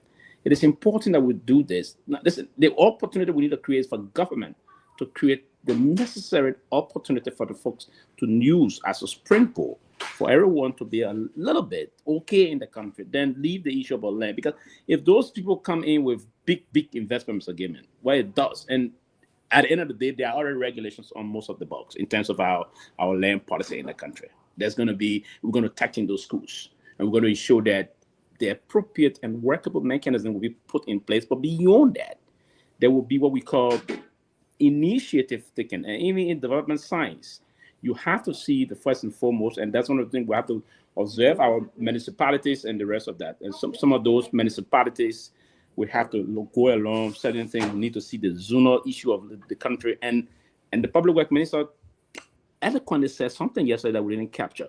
It is important also into urban development. The last time we were on this show, Johnny was even saying that, hey, he's got some serious and understanding of that. Urban development is very key, Mr. Gayman. So yeah, listen, as we move as people to tackle that, there will be legislation done. As we move to the amendment portion of the Constitution, we will have to go and say, okay, this is the proposition we intend to fix. And with this proposition, the opportunity is going to be given to the people to do this. But on the book already. We have a lot of things that we can sit as policy maker now to change those necessary policy that will reflect some positive things on the people to protect those that already have their land. I'm not going to come and say because this man is here with all the money, going to own the land. No, it doesn't work that way. It already being the way, it's a policy issue, and it's in line with the way the law is structured. We have two major institutions currently guiding most of those things. So if the referendum is done and the proposition is true, then we can work on touching the schools on some of those things as well. Where you're going to do, and then we do urbanization. Apart from that, then we come to municipality extension. That would be a comprehensive program that can go a long way in trying to structure what we call now the mechanized, like people like the work that Jetty is involved with and the robot. Now, for instance, let me end on this note. It's very important that we mention this. Jetty being involved into the robot planting situation, all those lines in the country. Now, they projected that in the next 2 years or less, they're going to be the first time in the history of our country, the first made in Liberia tire. Imagine, I just sent a couple of tires from here to Liberia for someone because I get frustrated in buying used tires time to time. We have to be sending tires from here for our vehicles back home. So the first fires will be there 100 years this year. Is that correct, Mr. Gayman? Last year. 2026. It came 1926, yeah, 1926. 100 years this year. Yeah. We've never produced one tire. Not one glove, not even glove. Yes, or those surgical, this weak surgical glove, we never. But the first time in the history of Liberia, we're going to produce. So you see, these are the kind of things we want to do on the industrial skills in terms of, from the farming perspective, we do a progressive mechanized kind of an engagement. These people will bring wealth in the rural part of the country and they will spread it, and you will see the decentralized. Mr. Taylor will say, we have to remove Liberia out of Monrovia. And by doing that, we have to be strategically. These are quintessential materials that we have to go. It's the materialism concept of it. It's very good that we promote it and we'll do it in the most strategic way, but I think it's going to be a game-changing solution for the Liberian population. Absolutely. Johnny, you are the man who we need to go through, because not only the theoretical, but practically you go all over the place, you talk to the people. But this, I like, it's in the form of a referendum. That means it's going to go from town to town, village to village, from county to county, for the people to have some input. Your take on this particular proposal? I think this idea needs to be studied more, because currently, from my experience, our people are already experiencing land grabbing, internal land grabbing, from both foreign investors and our own elite politicians. Land grabbing is ongoing. So I'm wondering if we open this thing up to everybody, with a country that has people that don't have that much exposure, I don't know much about the value of what they have, the land they have, we may just tend to have in the situation in South Africa. And so I think our legislature need to identify experts that will do legislature review, they do analysis of what happened in other countries that have those kind of laws, what are their challenges, what are their successes, and see how we can develop this law that will be in the best interest of the Liberian people. And to do that also, we need to strengthen our land governance system. Right now, we have 4 types of land in Liberia: the private land, the public land, the government land, and the customary land. And you can realize, if you do the research, the customary land has a lot of protection in terms of, they cannot sell to anybody. They cannot give the land to anyone who goes to live with them in a community. And it has a rule that says you gotta live there for about 50 years or more before they can even give you ownership of the land. Okay, but besides the land aspect, I think it will also have some positive aspect in terms of assimilation, and we will have new ideas coming from foreign people, from the US, from Europe, and other places, and we'll soon realize that we'll begin to get exposed to a lot of things around us, whether positive or negative. But my only take is that the legislature should remove this from politics, see this as a national duty, a patriotic duty, to review, study it carefully before bringing it out. You should not see it as, this is a policy by the government, by President Barker, so we can satisfy the old man, let pass it. No. It should be done in the best interest of Liberian people. I take one example. In Todi, There was a case there where the current senator of Bon County said he owns 600 acres of land. 600 acres of land. That's almost 5 or 6 years ago or more. So, and when I got that information from the clan chief and everybody there, I said, well, how did this happen? How can this man now buy 600 acres of land in Bon County, but he's buying 600 acres of land in Todi district? And the people were complaining, the land he's talking about, it took care of their traditional homes, their villages, their grave sites.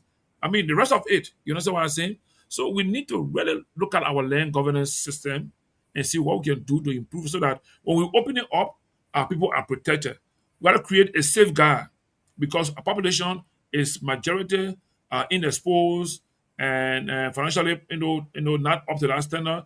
And so they should do that. And my last point is, like I work around the country, I've always told my people I work with in the counties, do not sell your land. Keep your land. You can either lease it or rent it. Do not sell your land. Make sure you have all your ownership document for the land. Do not sell, because when you sell it, you're not going to have it. You're giving it out. And land does not grow. Land only appreciate. If you go to ask for a piece of land today, say $1 for the land, you come out 2 days after, I tell you 150 or 200. So land is a very serious economic asset. So as our people go through this process, let them make sure they do it in the best interest of Liberian people, not just the people at the higher ups, but the other Liberians, and thinking about the future. The land is the same place, it's fixed, but population is increasing, and land use activities are unfolding. And citizenship and land ownership, they are very much tied together. The benefit of being a citizen is to have access to land or to use the land. You know what I'm saying? So I'll put into review this and need to look for some experts, locally and internationally, that will guide them into how they can proceed with this process. Great. Robert Garguah, are you there or are you going to drink some wine? Okay, Robert Garguah, let me read this real quick before you respond. On March 12th, the editorial of the Daily Observer says, a nation that cannot secure its land cannot secure its borders. And it reads, the recent border confrontation in Lofa County should not only be viewed as a dispute between Liberia and Guinea, it should also force us to confront an uncomfortable truth about ourselves. A nation that struggles to secure land ownership within its own borders will eventually struggle to secure its own border. For decades, Liberia land administration system has remained one of the most dysfunctional areas of the government in the country. Land cases drag through the courts endlessly. Some disputes remain unresolved for generations. So as much as we want the development in the country, we need modernization, we have problem with governance. So don't you see where Fanta and Johnny are coming from? We have failed our people when it comes to governance based on this article. Yeah, I certainly understand where they are coming from. And I think that I for one, I don't believe that the circumstances that created the clause of non-Negro becoming citizen, I don't think those circumstances exist. At the time, the framers of our Constitution did that. And I think that it was a protectionary action to not only protect Liberians, but to protect Black people. Now we're in 2026. Having said that, you have to be realistic with the current condition. And so even though those circumstances do not exist no more, the question I think we must ask ourselves is, are Liberians protected? And I think this is a very important question. And if I was a member of the House of Legislature, I would be asking this question, not just to myself, but to my colleague, for us to really think deep. This is a situation that you have to remove politics from. This is a situation that must involve common sense. And it's important, it's critical that we think and about this before we go about it. All Liberians protected. Listen, all Liberians living in Liberia. I'm not talking about the fortunate 1% or the fortunate 10%. And God, God blesses. God bless. Thank God. I'm considered one of the 10% fortunate Liberians. There are Liberians that can survive in Liberia without government job, and it's sickening that we're still talking about government job even in 2026. But are we protected in Liberia? And if we were to answer this question apolitically, then the answer to that question would be no. Liberians are not protected in Liberia. And protection is not necessarily the government inability to secure its borders. Yeah, that's a form of protection.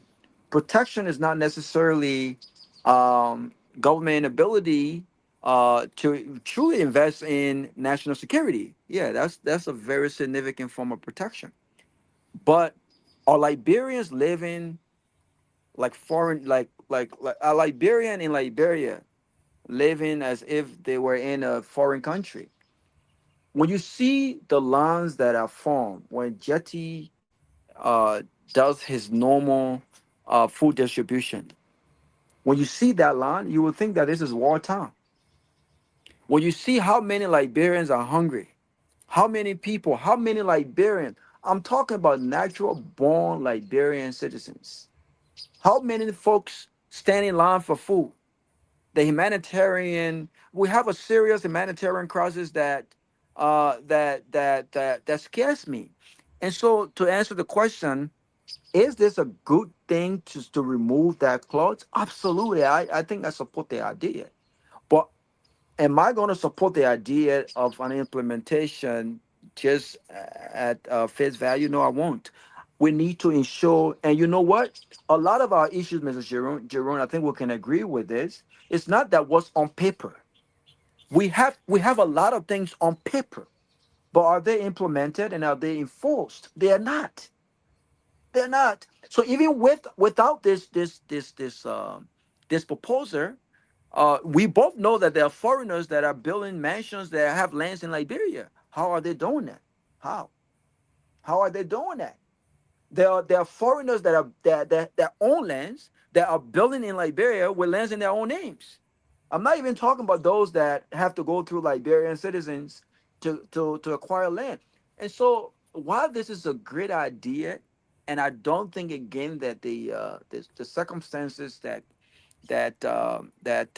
mandated that we have that clause exist. I think it's great to have other folks come into the country who truly love Liberia.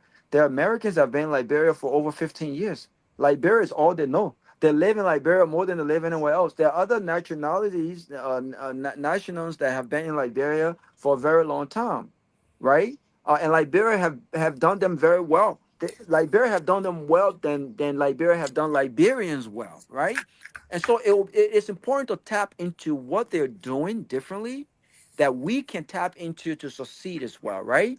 But again, until we answer all of these questions to ensure that our people, given the current circumstances, do not become second-class citizens in their own country, the government will have to double up and tighten up, answer all of these questions before we put these things out there like that. And so, yeah, to answer your question, yeah, I support that, but I do have serious reservations and I do have serious concerns about what does this mean to the regular. Look at what's happening with the land dispute issues right now. There are a lot of Liberians homeless today, and even though I support this idea of transformation and we can continue to do the same thing and having people sell and having homes in areas that homes should not be, I support all these ideas, but it falls back on the government to say what plans, what are we doing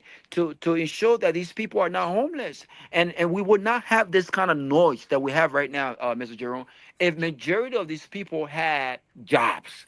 If majority of these people were working class Liberian citizens, they can say, you know what? There's a light at the end of the tunnel where, you know what? I may not have it today, but in the next 1 month, in the next 2 months, my family and I will figure it out.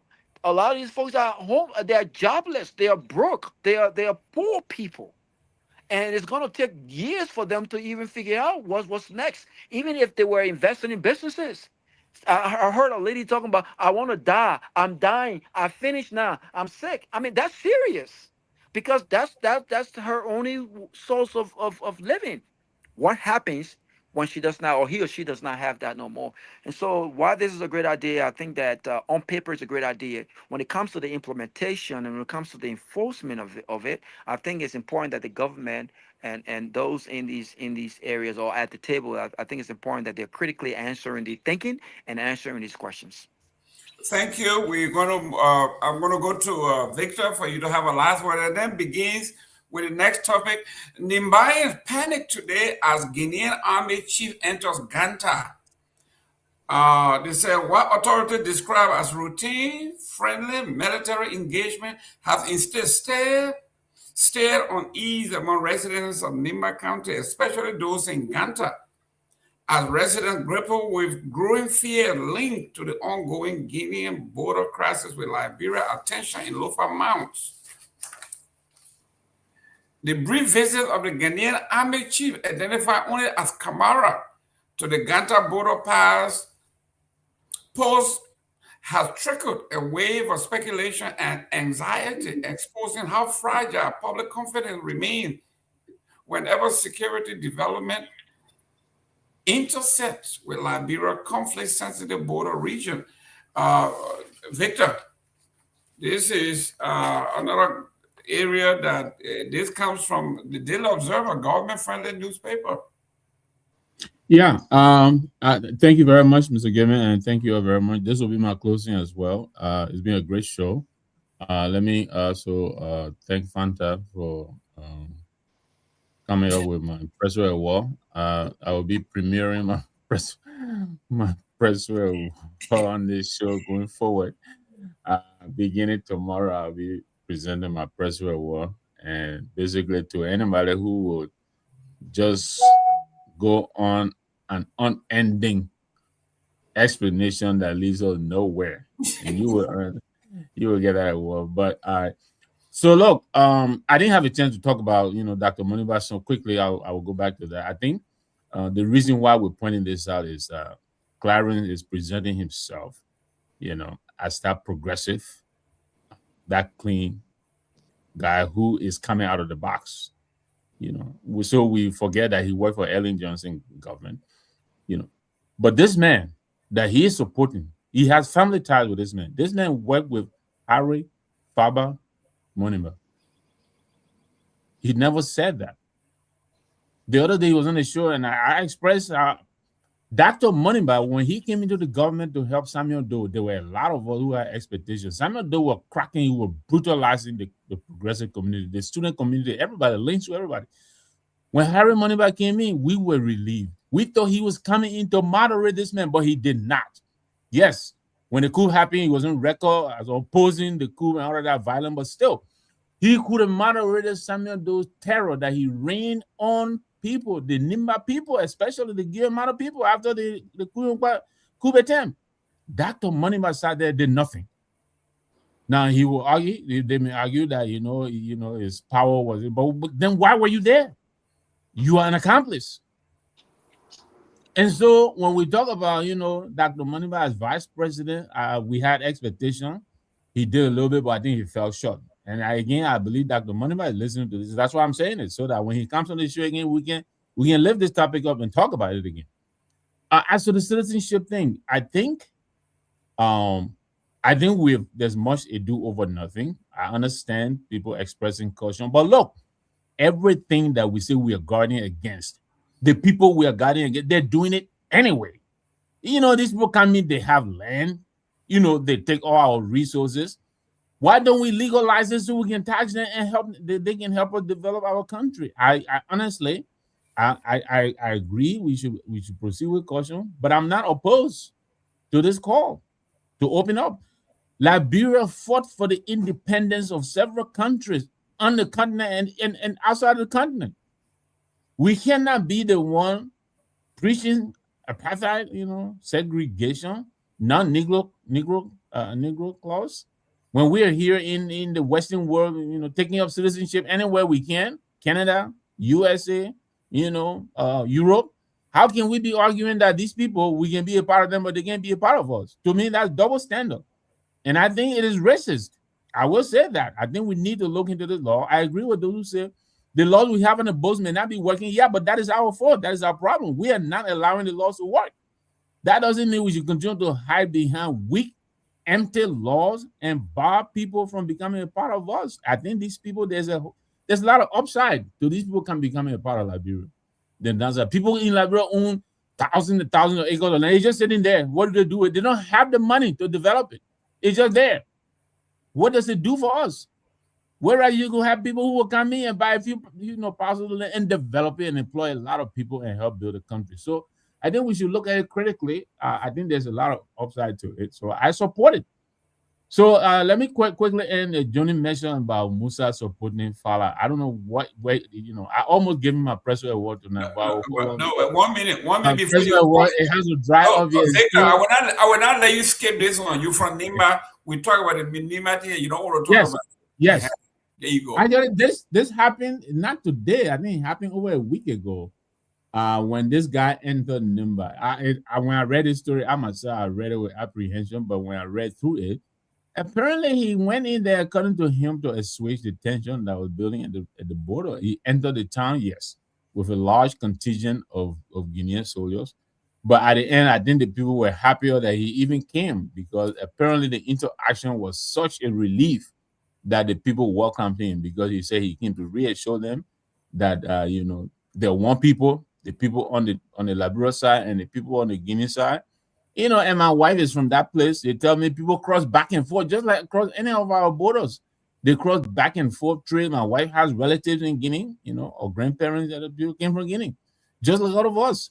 So I think this guy entering Liberia at the time, I don't think he came in the same spirit as the guys who came through the Solomba border. I think his coming into Ganta was of a different presentation. He came in there to reassure them that they're one people and they will continue to coexist. So having said that, let me thank you all very much. I hope to be with you again tomorrow. Thank you. Let me go. All right, guys. I gotta go, Mr. Jerome. So thank you. Okay, go ahead, close so you can go. Yeah, but great show. Out of respect to my colleague, I'll wait for Raul to end now. Yeah, great show, though. Great, great show. I love the fireworks. And thanks to the audience for coming on. I just wanted to pick it back, and it was unfortunate that I couldn't come on yesterday because my wife got me doing some projects, and I got to go now. But I wanted to just pick it back to the response that I got from the Minister of Public Works yesterday with regard to my question with this whole 90-day stuff. Listen, and great that he actually came on yesterday, and I thought he did a phenomenal job. I thought that he served as an example to this is how you come and engage. He was in the hot seat. He was asked a lot of tough questions, but he had this level of maturity and calm to him, and he did not take the bait. And I think a lot of government officials can come on, and we can have a very a meaningful, substantive discussion about the issues and where they are with regards to promises made and things like that. And so I wish he comes back, so we can discuss. But if I was on, I would have pushed back on his response. He said that the president made a policy statement. Well, it wasn't just a policy statement, it was a campaign promise. And the campaign promise was very explicit. The president said in 100 days, and he said, and I quote, I truly mean this. In 100 days, no car will get 90 stuck on 90 days. in 90 days. I'm even giving them 10 days more. No car will get stuck on any road in this country. 100 days, And so, what is 100 days? I didn't do too well with math, but we are going year 3, and so when I ask him the question about did the president lie, I don't expect him to say the president lied, but I expect him to say, listen, we did not come right, or we did not deliver on a campaign promise. And I think this is important because we have 2029 coming up. How do we take the president, or how do we take our candidates seriously when they make these kinds of very blunt, bold campaign promises? It's almost like when Charles Bromskin talked about the feeding program if he were given an opportunity to become president. That statement was scrutinized. And it was incumbent upon the Liberal Party to make clarifications where clarifications was needed. This is part of the reason why he was elected, because road connectivity in the country is important. And so, no, I couldn't call back and I wasn't on, but respectfully, I know he's listening. If the president did not lie, then the government failed to deliver on its campaign promise that in 100 days, no car will get stuck on any road, because we've seen pictures. This is not just about rainy season, Mr. Jerome.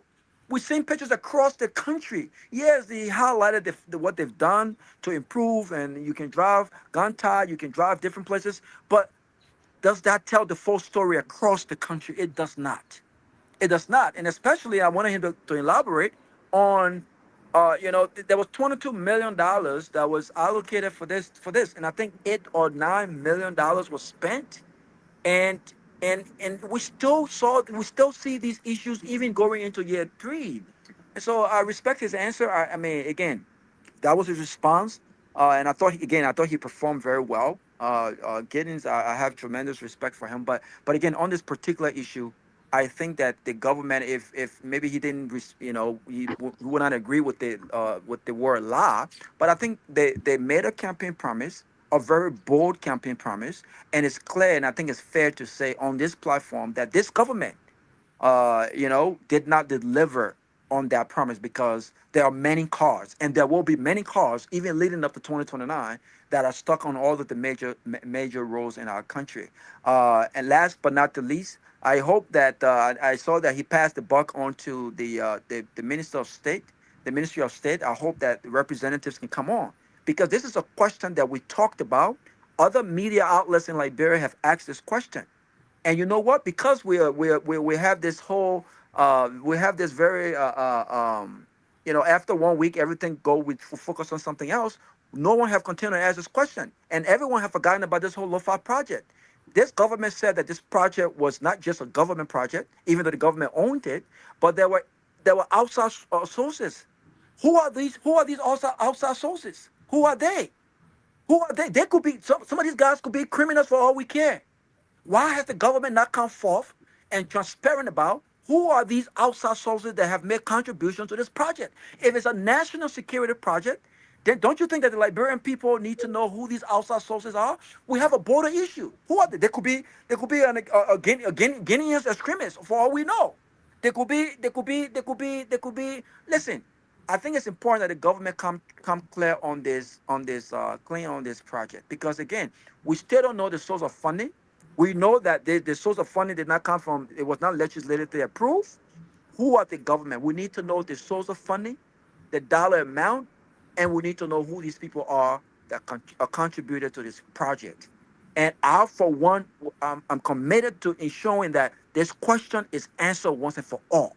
If this is a national security issue, then it's incumbent upon us, for our own security, our national security interests, for this government to tell us, our friend in this place contributed $1 million. Our friend in Jerusalem contributed $500,000. Here is his name. Our friend here contributed this. And the government, this is what we contributed. They have not done that yet, and no one is asking these questions. So, great show. Thank you so much. And I look forward to being on tomorrow. Thank you. Thank you. And by the way, Guinea contributed a cent. Oh, just a joke. Fanta, go ahead and close. Go not making no new sense. Oh man. Great job, Mr. Gayman. Great show today. I was very surprised by Johnny's attack today. Maybe I'll chalk it to, yeah, Johnny, because I thought we were cool. Like if you wanna get on my boss, a different story. But no, we have to fix this. I actually like you. It's a low-fat thing. Come on. We'll have to fix it. So I was talking to the internet. The internet was acting up and was trying to bring beef between me and you. But I have no beef with you. I appreciate your stance. But just an opportunity to clarify what you were saying. And look, I think we ought to get more comfortable as a public of holding a people accountable, especially our leaders. Don't expect to say something today and tomorrow you act a certain way and expect the public to have amnesia. That voluntary amnesia, convenient amnesia is not going to happen, because we can't call ourselves a serious people when we continue to allow people to get away with, first of all, like the truth. And for a society that desperately needs to turn the page to a cleaner and brighter future, it starts with integrity. Integrity in our governance, in our systems. And it's going to be very difficult to pass new laws even if we want to expand the economy and allow for other nationals to assume Liberian citizenship. You have to understand the fragility of our economy, the fragility of our governance, the fragility of our systems. It has not served the people. And until, how do we hold?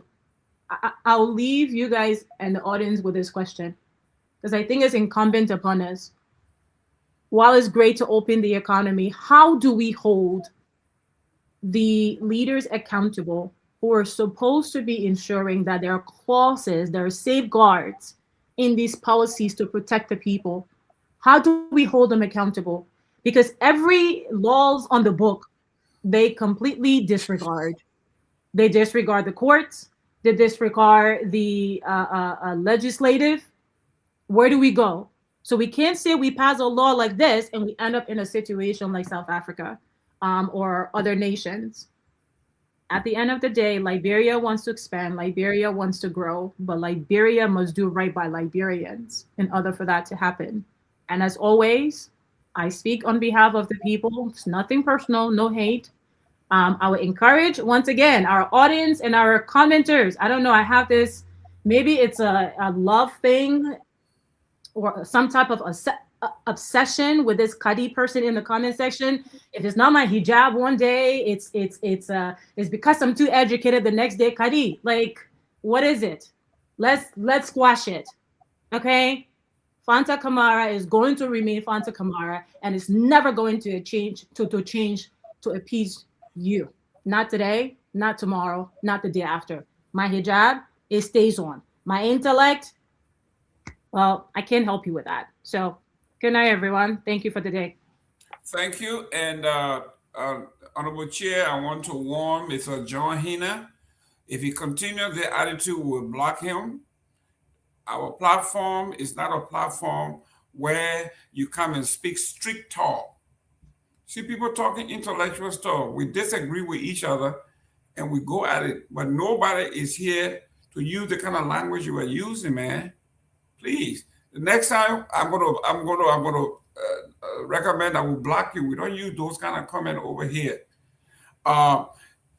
Johnny, before your light go, I forgot you got solo now, so you get bull rag all day. Let me close, man. I gotta pick up rush somewhere. Okay, go ahead. All right, go ahead.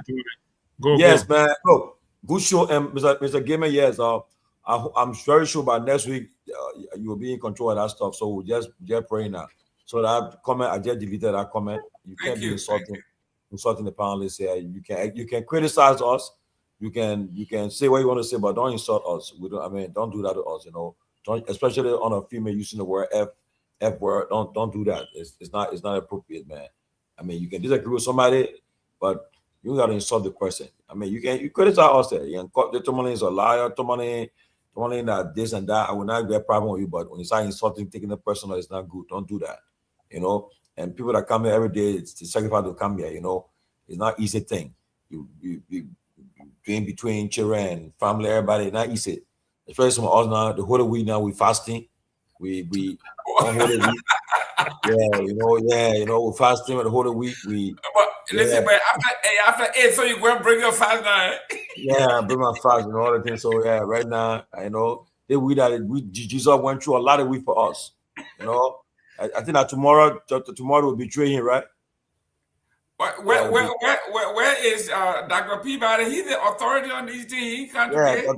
Tomorrow will betray Jesus, and then we'll be so very tomorrow that they're watching on the feet. Very careful for us. But anyway, look, good show. Yeah, I betray on that. But it's a good show. Thank you, Mr. Gayman. We appreciate you and all the panelists that come every day to contribute to this national discourse. We are doing our best. People are really impressed with us. People, you don't watch it. When the show is on and the tension on the show, the number can be going up. Liberia Port Law cannot do that. It's like watch it, you go up. By the time it's cool and they go to happen. But anyway, look, once we respect each other, that's what matters, you know. And again, I hope everybody on the platform in high regards. I respect everybody. Just that we shouldn't get personal with each other, you know. That's not it. That's not the thing. But we just express ourselves. We can disagree. That the money back. Look, while it's true that if I have my own way, I would not support without being chairman of the NEC. But President Barker has the constitutional authority to nominate for the advice and concern of the Liberian Senate, and that the money back as a member of the party and the politics. I mean, myself, if tomorrow they nominate one of you somewhere out in the government, I would be first to say, I'll say, Mr. President, I think I appreciate your nomination of J. Victor Nagbe. I believe he will justify the confidence in trust reposing him. We want Johnny to go to the NEC, my man, that our campaign. But again, I think you said it tonight. The NEC, Johnny don't have the authority to do anything much in there as NEC chairman. No, he got 600 person that you have to decide. They have, in fact, each commissioner have oversight responsibility when they are confirmed. So he don't have that much. He just is spokesperson for the commission. He the first among equals. That's why I look at it. But he had that much. But if I were in the Senate, I would vote no on him. But you know, I vote no. But I defend Moneyball right to praise him and endorse him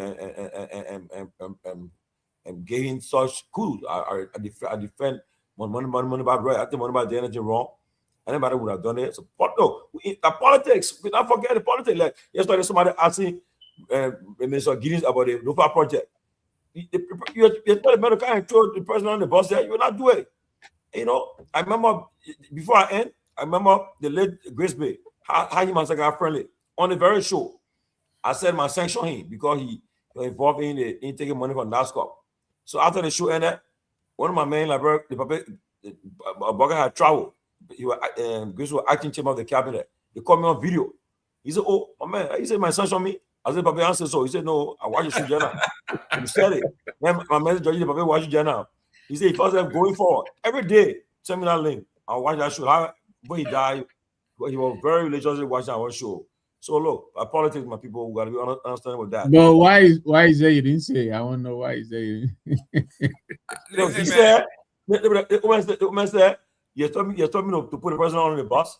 To can't tell you, say the president knows some money. I would not do that. So I mean, he was right. Sometimes I have to talk. You help kill the old man. No, man.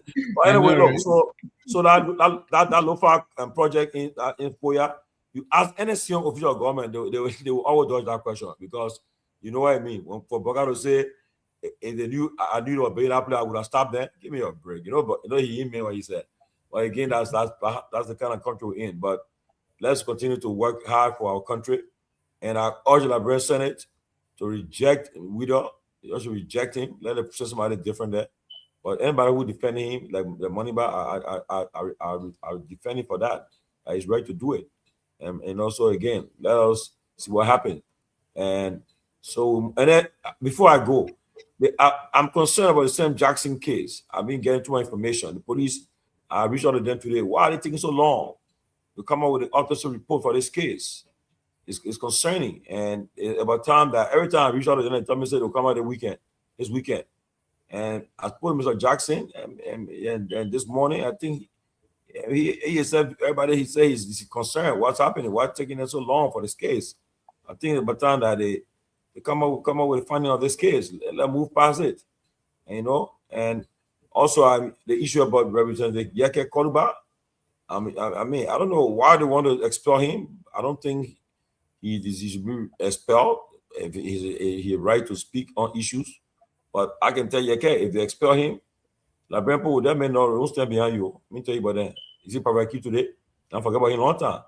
I told you the other day, they put you in jail after two videos. Yeah, the man said that no vulgarity, no vulgarity. Like Nyenwolo said, he was serious. And as I submit, the case involving Samuel Pewee, I can see the government losing that case. The winners today, that when they perform poorly today, and the government not to have case on Samuel Pewee. So I see my man Pewee walking free for that case. So the government may not win any of the cases they got. But let's see what happens. But give me a good show, man. Thank you, gentlemen. Thank you so much. Before you go, it is so funny. For me, maybe in Liberia, maybe Pewee gonna say that, but in evidence, okay, you want to put somebody in jail for life, and you are providing a copy of a check, but you don't have the original check. Oh, okay. That? Okay, and then they want you to incriminate yourself again. Yes. Get evidence. Look, again, look, that kind of case, Mr. Gayman, that case, national security case, is hard to. Why you think Bagas, when he said my audit NSA, after a few weeks, he said you're stopping your audit NSA. The same thing happened again. From Dota, all the government used the NSA to do all the operations. That's what they've been doing. NSA, all the money they're having for security intelligence. You see what happened?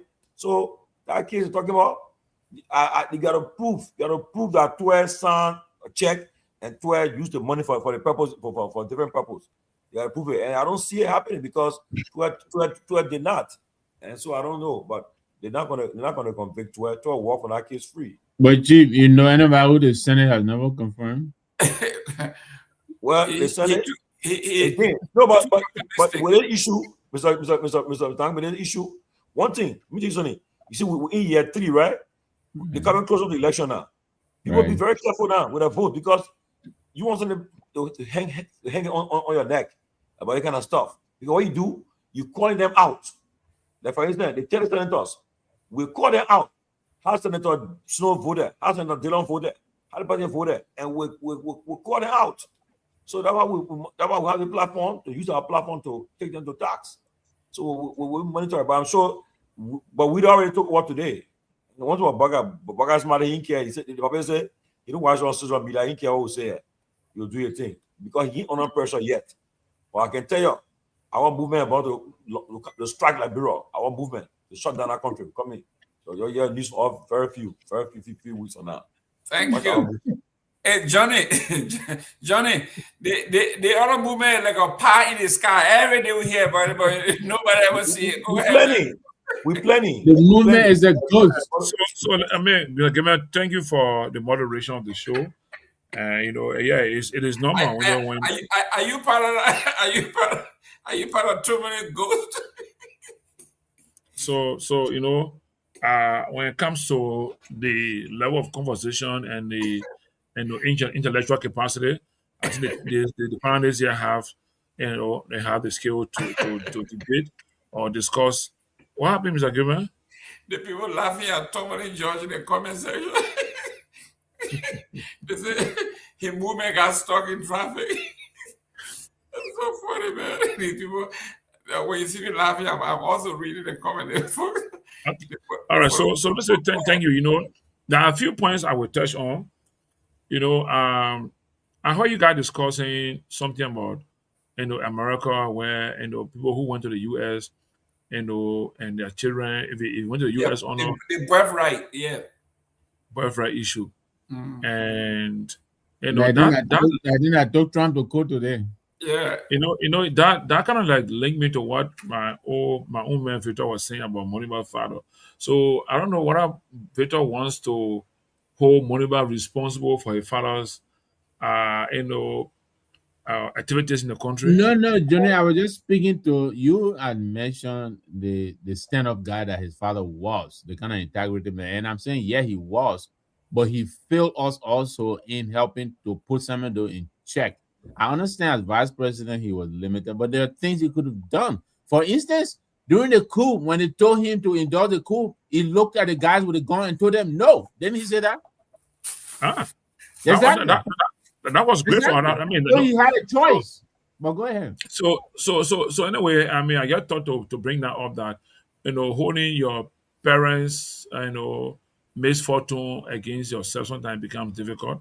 But that's Liberia. We'll do our best to improve everything that's going in this country to make sure that we all are strong. And I like today's argument. It made us from Lano to grow a little bit tougher skin because we're not being challenged this way by people. So we will see this as an opportunity to make us stronger in defense of our free press. You need to send something to TCA.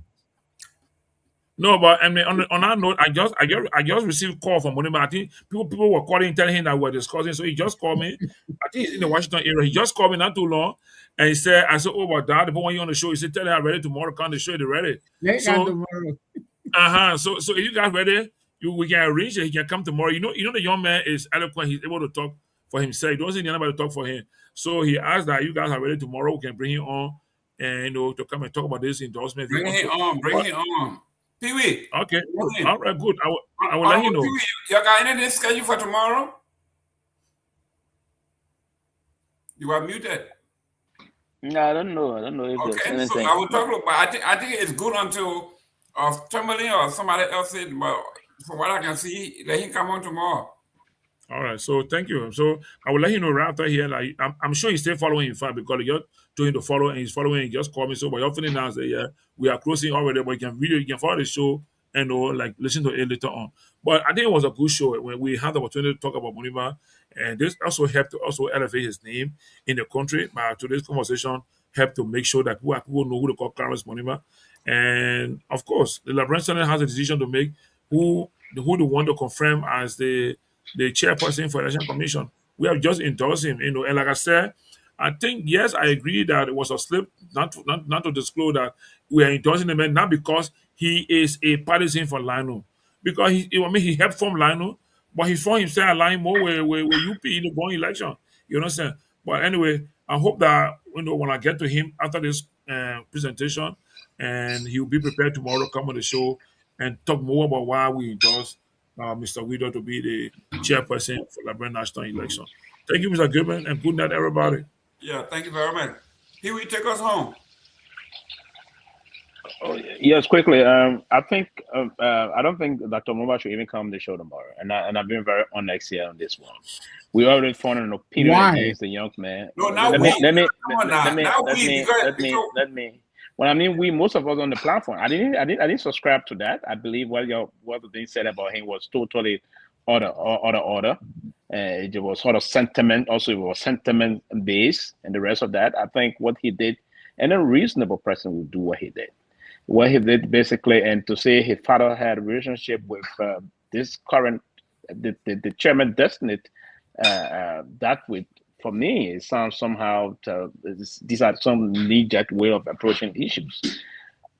What he did, anyone would have done it. You, Mr. Gayman, would have done the same. And you see, sometimes we try to, now when we sit at this level and we want to shift the blame on others, at a certain time we don't want to even issue the line. There was a time, even when your uncle was with under your uncle or nephew, this issue about this EULA thing before Tom woo you and other things, your family affairs thing. And those are the things that we can want to check, but it will not leave from here today, and all those things.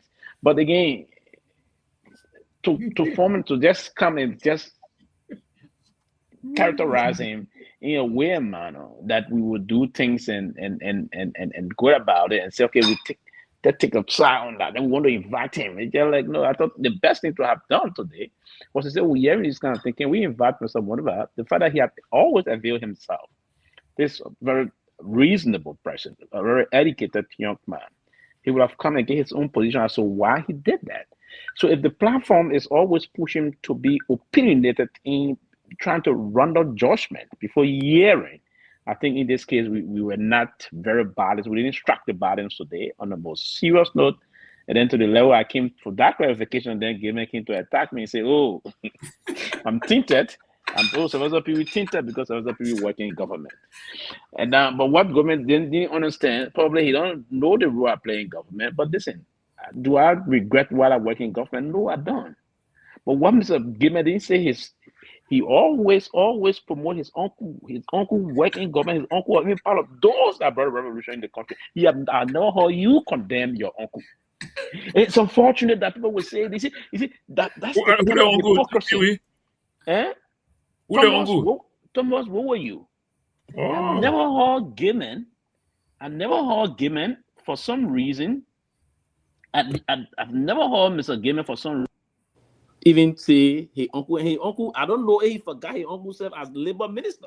Okay, that man, uncle didn't speak for over 10 years. Just so you know. Listen to all kind of like, oh yeah, he's don't defend Mr. Gayman. But it's a common knowledge. That's why I'm not saying anything. One thing I didn't hear Mr. Gayman say also. He condemned Assistant Minister Pewee as a technician in government. But his political leader played major role in government. Significant role. His political leader played a lot of role in government. I know. Oh God! And I want to say they tore your own. I talk about tore your own. No. What Gayman is trying to lay out follow now here today is that his political leader is tinted. So by the parity of reasoning, I agree. So that means your political leader is tinted. Mr. Nagbe political leader is tinted. So but that as a major financier. Gentlemen, good night, man. Listen, sometimes we just have to take time. Listen, I've always struck the balance here, and normally people wouldn't like me because you got Victor cry. yeah, you have to cry. You have to cry. I'm a brother-in-law. You know, the problem of my brother-in-law that the Maryland people are like him or hate this and that. You can say this nothing. But no. I was just saying. I said I would be my closing. I'm teaching. Granted, no man, we look forward to hosting Dr. Maniba tomorrow. So how can we bring Dr. Maniba on the show? We are formed opinion. Listen, that man can protect. So for me, listen, we're gonna bring Dr. Maniba on the show to talk about other things. And listen, I'm one of those persons I'm one of those individuals in Liberia State believe that Dr. Maniba is an extraordinary person. Absolutely. That can contribute towards the country. Why you think this is my frustration? I think he has a great potential. I think this particular move, I think it would damage him severely. No, it has got nothing to do with damaging him for what?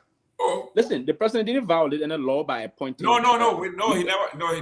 Right. So if the president did not violate any law, not because it's legal, me is right. No, that's what we are debate. You're a MAGA boy. Yes. Now I see you fearlessly support the man. You see, Mr. Gayman, if you must go to debate, I will be in the debate flat. I'm a MAGA man, yes. Yeah, is it now? So there you have a health. He's a MAGA man who does not want to talk about Mar-a-Lago. Listen, you have a health minister today that knows nothing, but you promote that person. Is that not a contradiction? Because a MAGA man.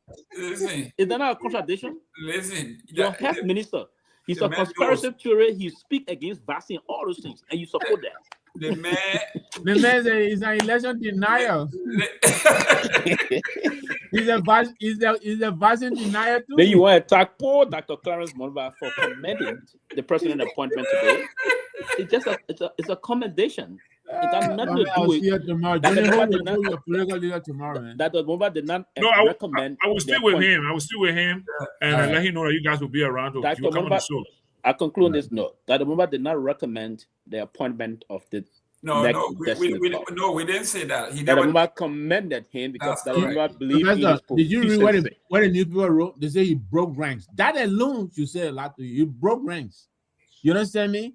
With the opposition is building a groundswell for this man to be withdrawn, and the man he broke the picket line. That's what Dr. Maniba did, and I hope he's coming tomorrow. What kind of line? He carried a different placard, right? Yeah, different placard. Hey guys, I'll see you tomorrow. I agree with you that he should come on and do more clarity. I He should wouldn't come have on issue tomorrow. with Let's that. talk He should say about come it. on and do more clarity. But I know that he's an interactive person that can come and deal.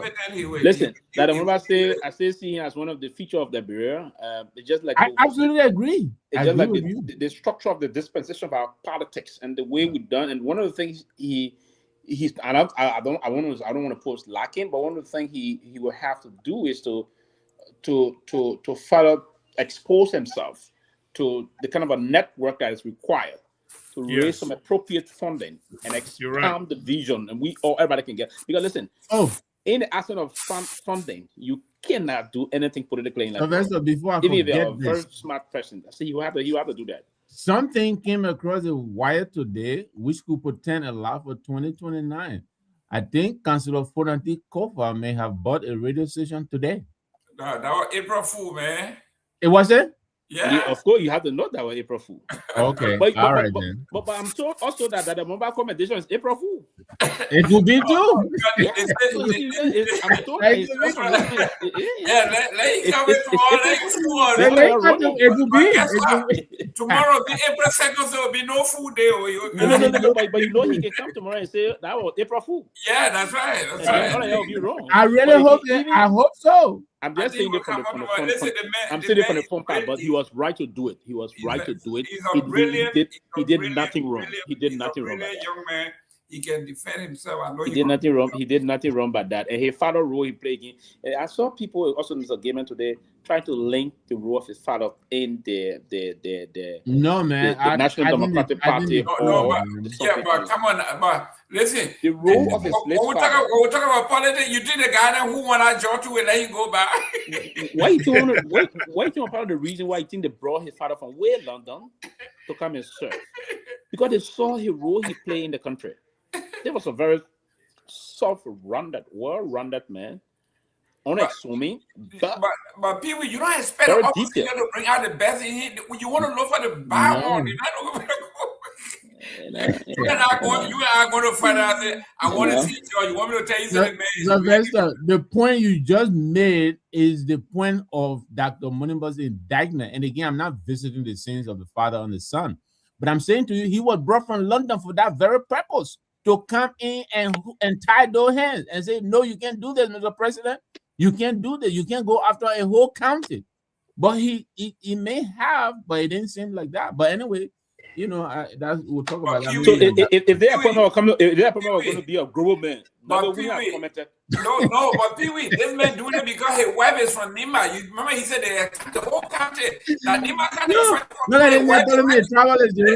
His wife is right in that corner watching.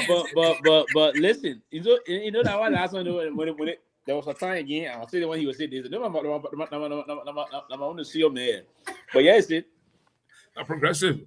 You see, the whole thing about how he talking about some sense of nepotism and all those things. When he was saying vice president for EULA, he was the special assistant and administrative assistant and chief of staff in the office of the web. Is that not talking about the and you were the treasurer too.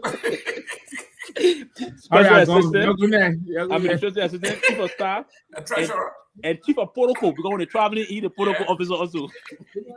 Okay, so I was the campaign manager. But it's a difficult thing. There's a number on you you will bear with me on this one. It's difficult that in Liberia we just all across the world, even here today, Mr. Gayman, being you very linked in the Republican Party in this country. See the way appointment are done now in the modern world we have. Sometimes, as he says, not everything that is legal, that is right. But again, let's go back to the debate. See, most of the things you do, even your man. So now we're gonna say, man can't say, you expect you expect Trump to appoint Kamara Harris as a chief justice, for example. So you expect Bwaka to appoint CMC one executive as chairman of the election commission? You expect that? Good night, guys. Good night.